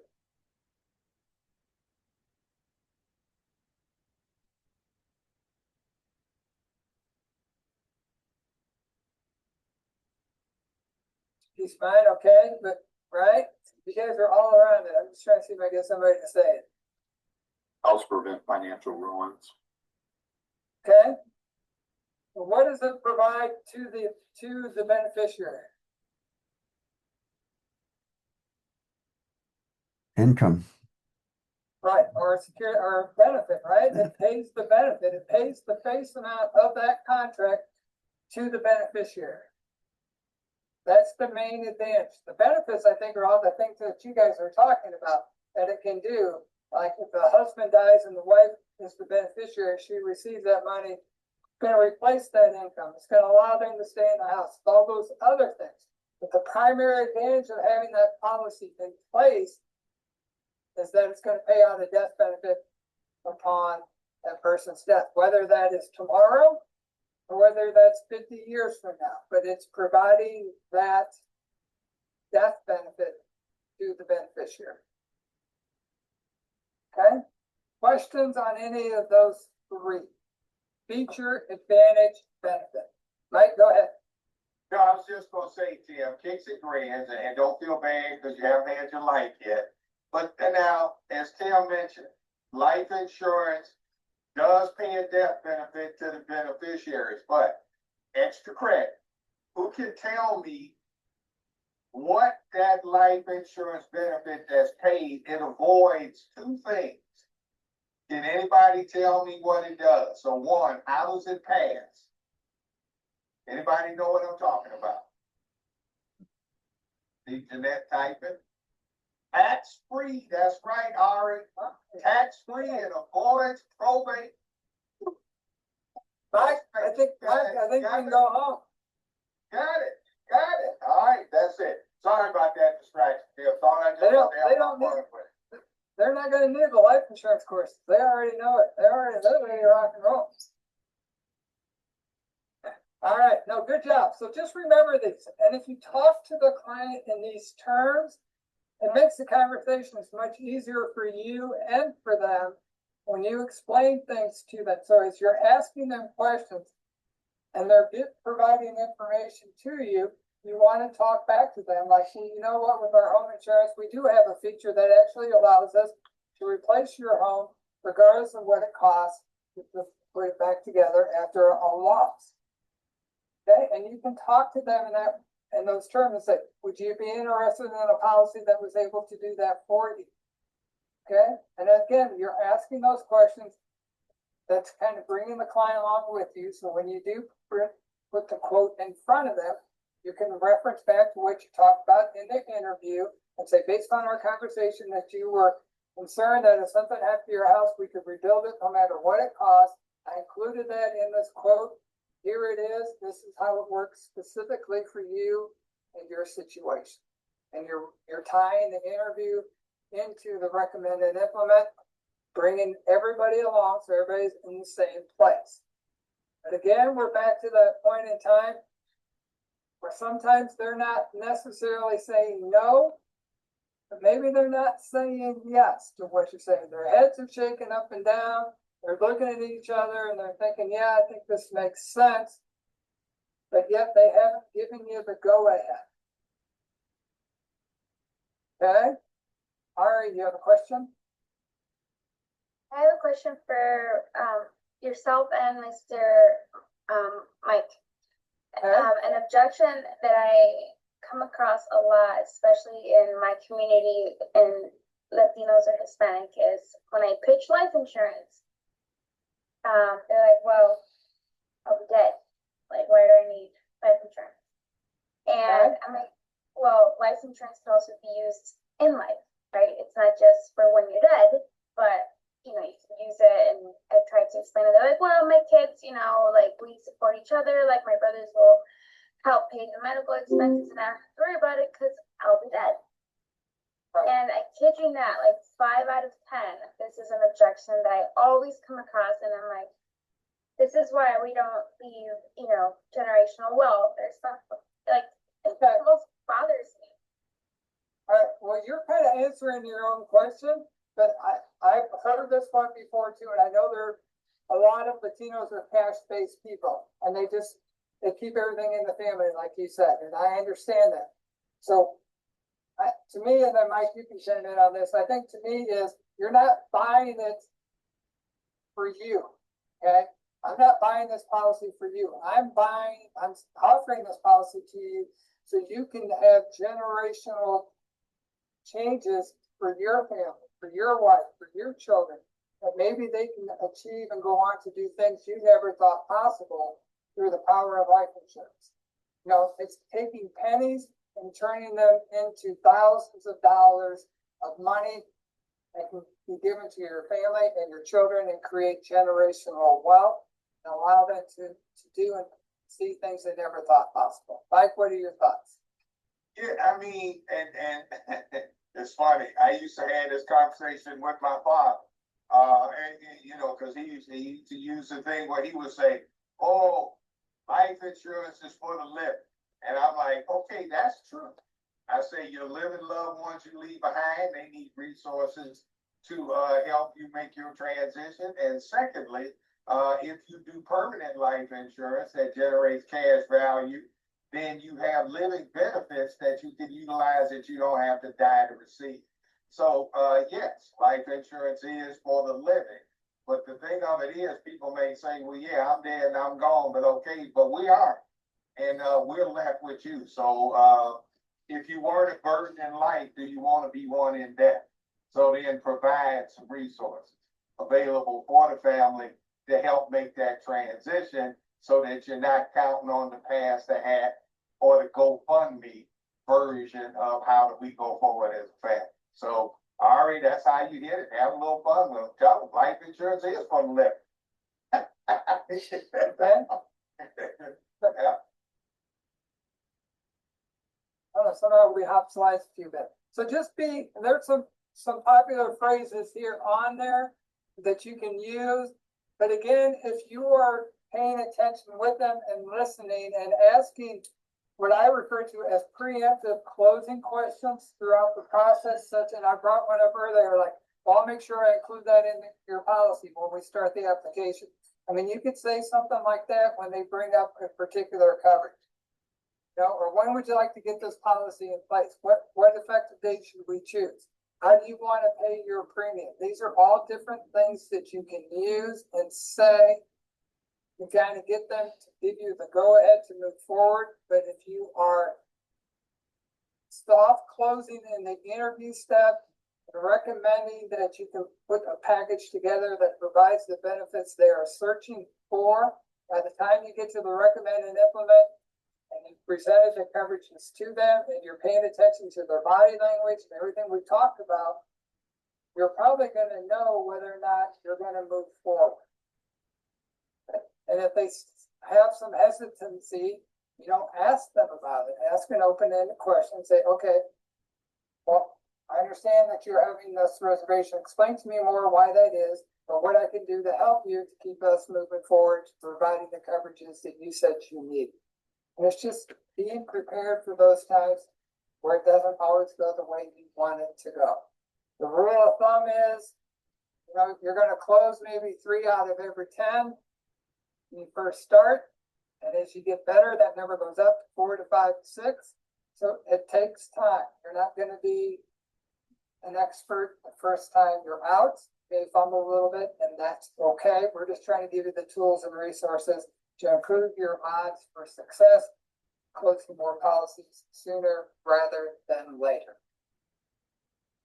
And just like we talked about before on the autos, some other things on the interview stuff, you're gonna get objections here. I don't think we need to spend a lot of time here.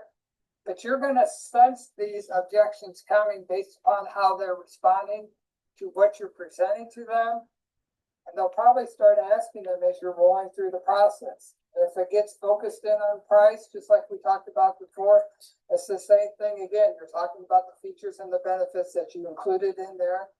You're not, one thing I always like to say, you know, it's not my job to do an apples to apples comparison. I know some reps that don't even want to see the other deck pages from the other company, because what they're going to present is based on what the client has told them, not what they had purchased before. They might have bought that 15, 20 years ago, and the coverages are woefully inadequate because their income has changed, their situations have changed. So just know that clients are going to come to you. They may have some objections, but your job is to keep them moving forward. So with that, I'm going to turn it over to Mike so we can keep moving along. All right, team. So again, as Tim mentioned, and I think we spent a fair amount of time on objections before. So the price is too high. Basically, you want to talk to them about the value proposition. Can you beat what I'm currently paying? I don't know it. Frankly, I don't care, because I'm not worried about whether I beat what you currently paying. I want to make sure I provide value, that you have the right protection you have. And it's, oh, I don't really need my limits of that high. I've never been in an accident. Well, that's quite the blessing. But if you will, it only takes one. Would you rather have it and not need it, or need it and not have it? And we want to make sure that you are properly protected at all times, and that you have it available for you. So again, for just that additional amount that you may pay to be properly protected, could avoid you having to have your wages garnished in a lawsuit, or your assets liquidated to pay for a deficiency judgment because you didn't carry enough coverage to protect yourself. And again, insurance is transfer of risk. That's why you have it. How do you want to pay for it? You want to pay for it with your income? You want to pay for it with your hard-earned assets? Or do you want to transfer that risk and let insurance pay for it, and we write the check at Country Financial? That's what we're here for. All right, good job. Now, next thing we're going to do, we're going to listen in place to a video. Auto Home Umbrella, we're going to sit here in place. You can turn your cameras off, leave your mics muted. You should be able to hear this video. Also, as a backup, Tim, if you don't mind, if you can drop the link in there for it, but you should be able to hear it in place. So we're going to go ahead and start this video.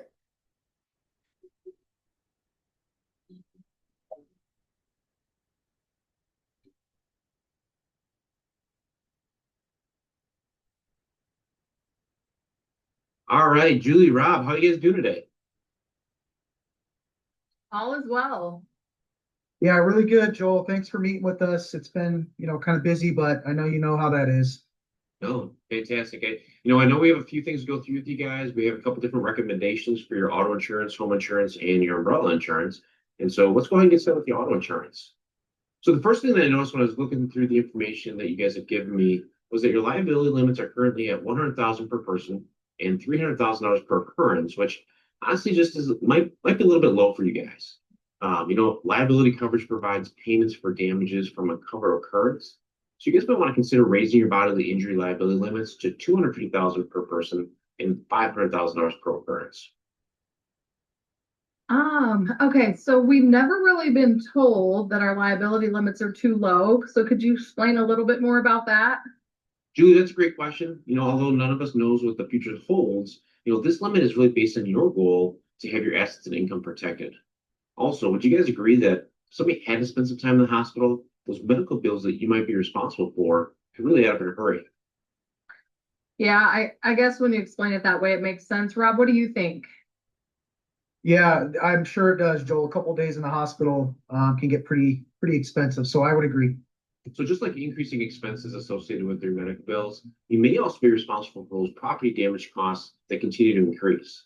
So with those increased cost repairs, all the mechanical and safety devices that are found in cars these days, having higher property damage liability limits better protects you in the event that you're responsible for either repairing or replacing those car features. So with the information that you provided, it looks like you currently have $50,000 of property damage coverage. The question for you, how often do you guys see vehicles exceeding $50,000 on the road today? Pretty often, right? Absolutely. I know our car is worth more than 50,000, at least one of them. Julie, how do you feel about that? Yeah, nobody's ever explained it to us like that. So yeah, I agree. Cool. That's why we recommend setting your property damage limit at $100,000, which is going to better protect you based on the cars that are on the road today. All right, so the next thing I want to talk to you guys about is uninsured and underinsured motorist coverage.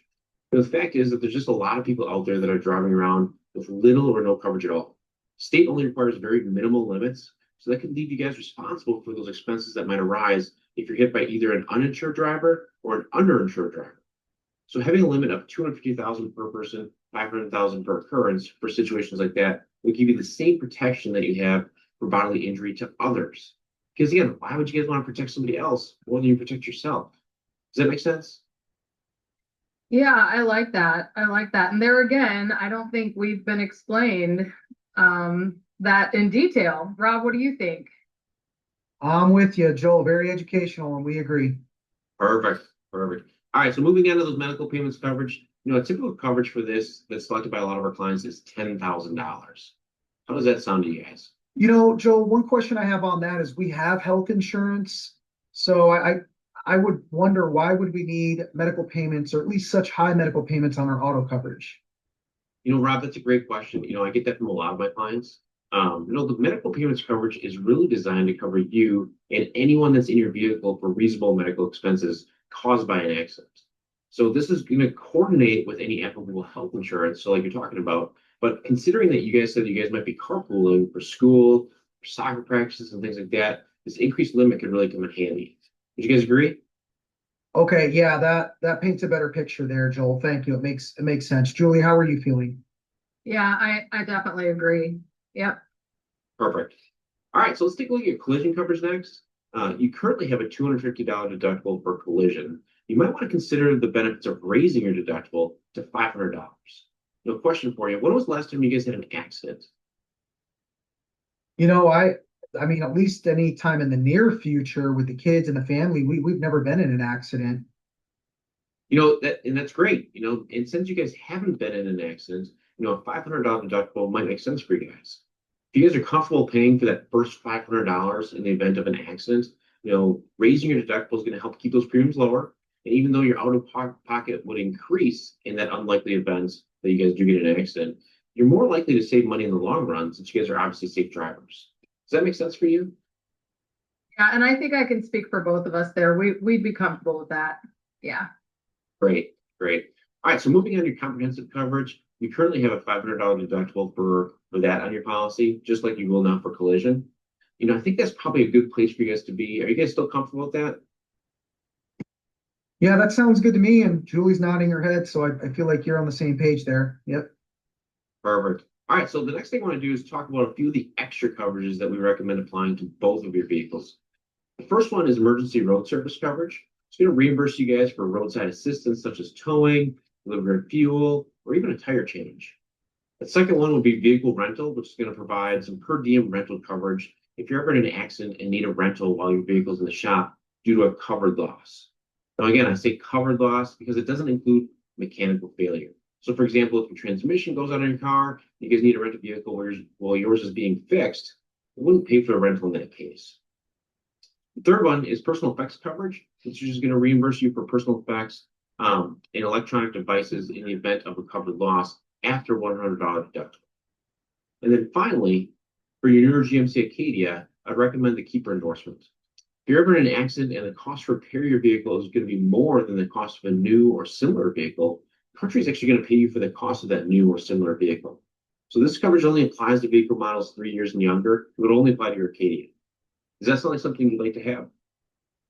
Yeah, that makes a lot of sense. And I like that rental too, because I feel like we're always going separate ways. So yeah, I like that. Great. So let's talk about some discounts. The good news is you guys qualify for quite a few discounts. I've included the multi-policy discount, which we can apply once we write both the auto and the home insurance.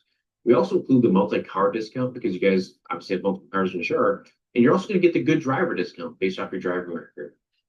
So even though we raised some of your coverage limits, due to your great driving record and the discounts you guys do qualify for, your total auto premium is only going to be $1,274 every 6 months. Is this something you'd like to go ahead and get started today?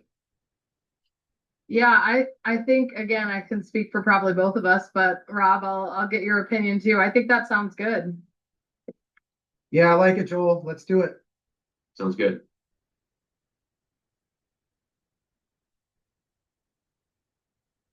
So now that we took care of your cars and we talked about the multi-policy discount, let's talk about your home insurance.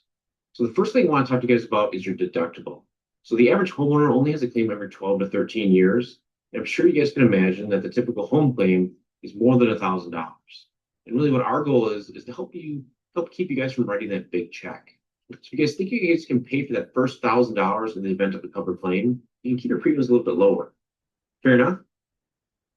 Yeah, that makes sense to me. And we haven't had a claim. So yeah, I like that. Great. So on your liability, you currently have $300,000. $500,000 limit will provide more protection for your assets and income. And then later on, we're going to talk about an umbrella policy that will provide even more liability protection.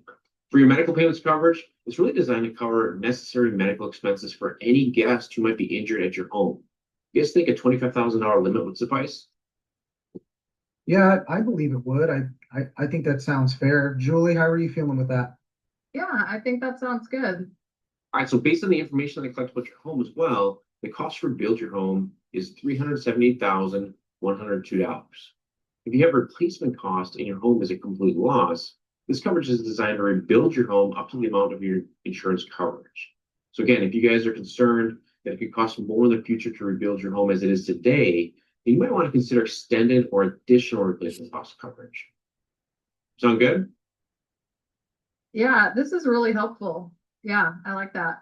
So there are a few other things I want to talk to you about. The first one is earthquake coverage. So based on your location, you guys indicated that might be something you'd be concerned about. So depending on what you'd like to protect, we have several endorsement options for earthquake coverage to select from. Also, you guys mentioned that you guys have a finished basement, which is great. And we have a couple different options for sump pump failure, as well as backup sewer or drain coverage endorsements. I noticed you guys didn't have that coverage in your current policy, but we can take a look at adding one of those options if you guys are interested. Yeah, I think we should take a look at that. That sounds good. Great. You have up to $283,577 of personal property coverage for your belongings. Do you think that that's going to be enough for you guys? Yeah, I think that's plenty of coverage for now. Julie, I'll get your thoughts on that. Think so? It seems like a lot now, but always keep in mind that you guys can always increase that down the road if you'd like to. Also, you guys mentioned that you want to have your wedding ring covered specifically. So your quote's going to include the ring as a scheduled item on your policy. So the policy's personal property coverage is really narrower than scheduled personal property, which is going to include additional causes of loss, such as mysterious disappearance. Also, if the ring is scheduled, a covered loss to the ring would not be subject to your policy's deductible. I've also included the identity theft endorsement. In this day and age, identity theft is all too common and really can be very costly. So just for $25 per year, we provide a service that's going to help you guys through that identity theft process up to $25,000. How do you guys feel about everything we've covered so far? Yeah, it all seems to make sense. Rob, what are you thinking? Yeah, Joel, you're breaking it down very educationally, so it makes sense to me as well. Great. So, with all that we've covered, everything that we've discussed, the total annual premium for your homeowner's policy is going to be $1,134 per year. Any questions before we move on to the umbrella? No, that works for us. Julie, I just want to get your thoughts though. Are you comfortable with that moving forward? Absolutely. Yeah, that sounds great. Perfect.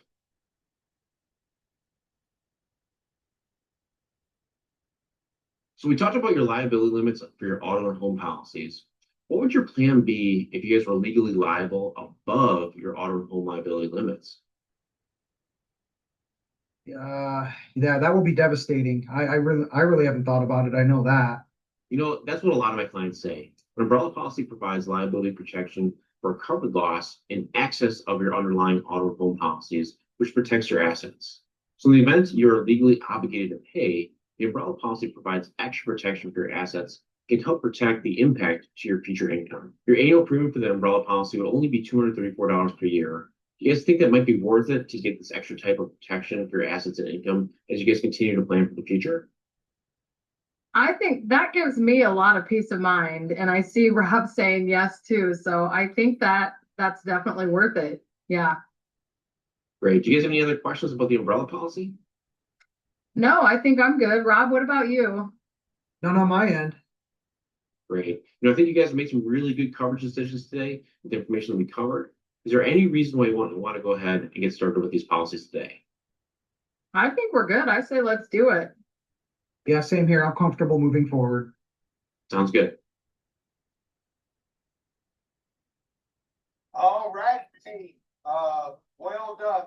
They were, by the way, paid spokespeople. They are members of the agency training team, and they did a great job there. But one of the things I think that you see that they had a lot of fun with is really doing that coverage comparison with the clients, helping them understand the gaps that they had, how we were filling them, and also making sure we asked for that commitment. Now, in the interest of time, team, we're going to move along.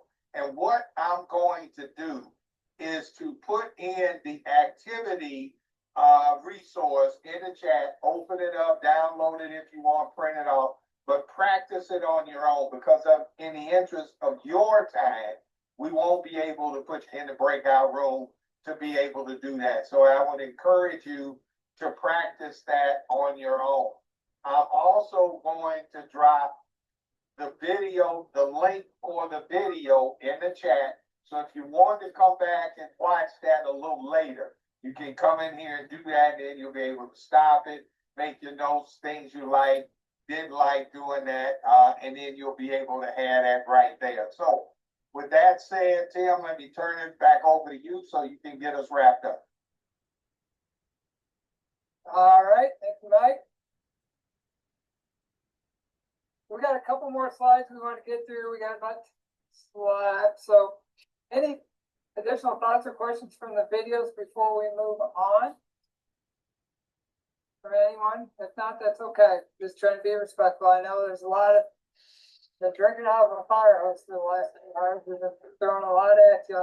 I like that video because it takes a lot of what we talked about.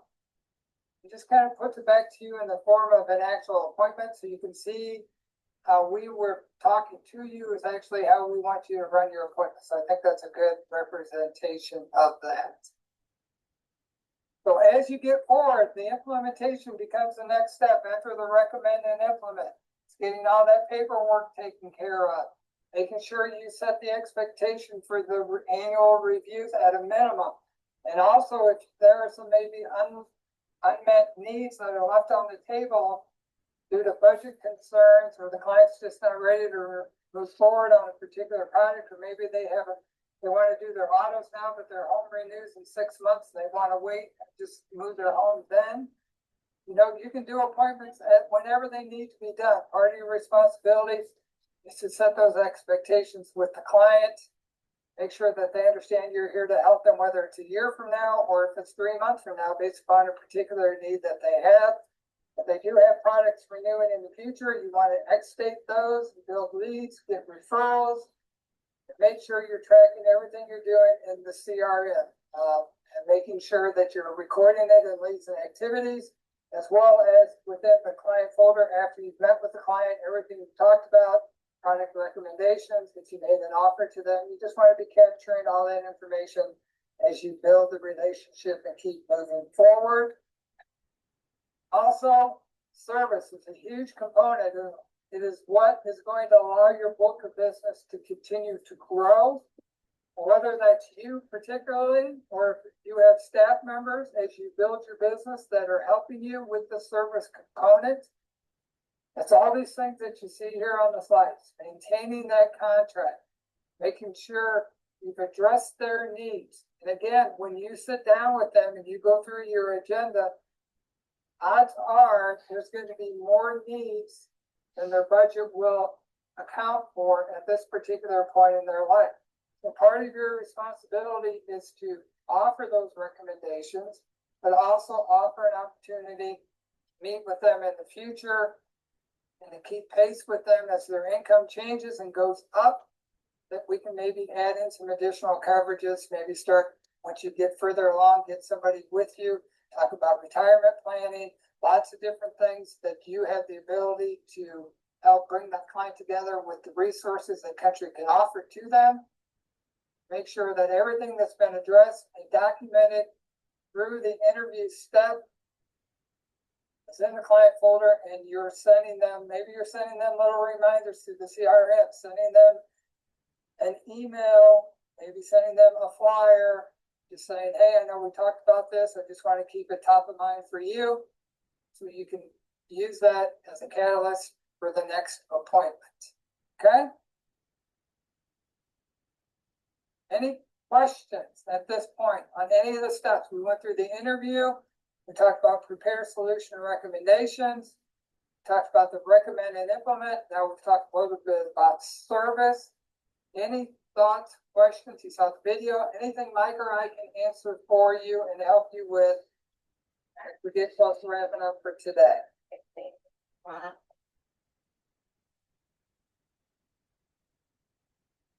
All right, Mike, do you have anything else you want to share with the group before I finish things up? You know, I just want to state the obvious. Team, when you get to this point, remember, recommend, implement, that you definitely want to go through, give your value proposition, demonstrate all the value you provided, and certainly ask for the opportunity for them to become your client and close. Please do that. Okay, that's all I want to say. I appreciate that. I mean, you did all that work. It'd be nice to be compensated for that, right? And we're talking compensation not only financially, but in that peace of mind of knowing that you've helped somebody and you've put them in a better place than where you found them. And we have an awesome ability and a responsibility in this industry to make clients whole. So you can do that for them and to help them out. All right, Country Club. Give me a thumbs up if you have heard of Country Club. Okay. Yeah, most of you have heard of Country Club. So this is the first trip that you can qualify for, or yeah, not trip, but award that you can earn. You see above there, they talk about the All-American and the All-Star. Those are trips you can qualify for. The All-Star is a January through May contest. All-American is a 12-month contest.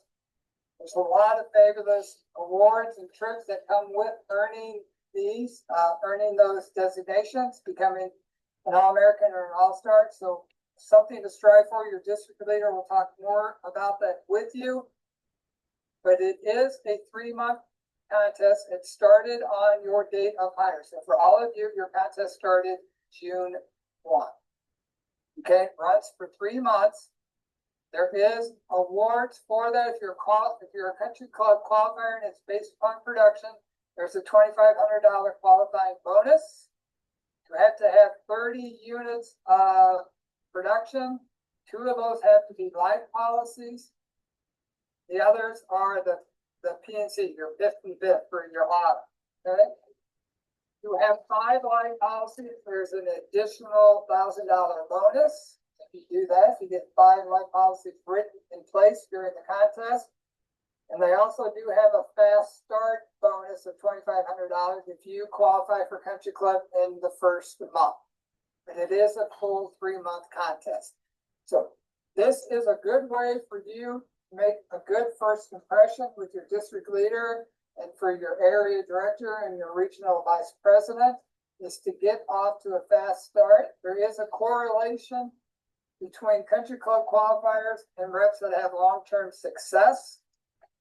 So make it a priority for you. I know we, as a company, have thrown a lot at you. You're spending a ton of time in work-based trainings. You're spending a lot of time here with us throughout the week during your first month. So start setting in motion things that will help you to be able to really, starting on month 2, you have a little bit more time to make sure you're sitting in front of clients and having those appointments, running those interviews, getting to the recommend and implement, starting to write business. If you can do it during month 1, that is fantastic. But Mike and I both know you've got a lot on your plate right now. But start getting your mindset wrapped around, okay, then the next 3 months, I need a minimum 28 PIF BIP, 2 life apps. What can I do to get there? Ask your district leader. What do I need to do? You know what they're going to tell you? You need to talk to people. And if you need help, ask your district leader. They'll go on those appointments with you and help you to improve your closing ratios and get some business written so you can be a country club qualifier. Mike, any thoughts on that?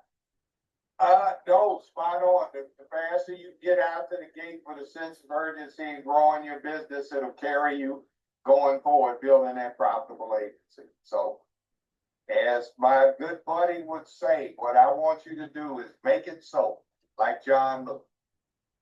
Yep. Okay. So a couple quick resources here. Mike, you want to drop that link? Unless, or you already did. Look at you. Yes. You're ahead of it. You're ahead of the game. So Mike's done a great job throughout today and yesterday, dropping all those links. He's been really good about that. Let's give him a round of applause.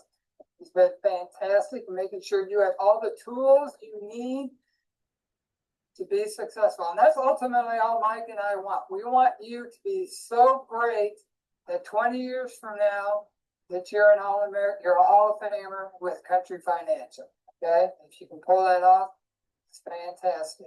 And I will tell you from previous experience as a rep, our All-American trips are amazing.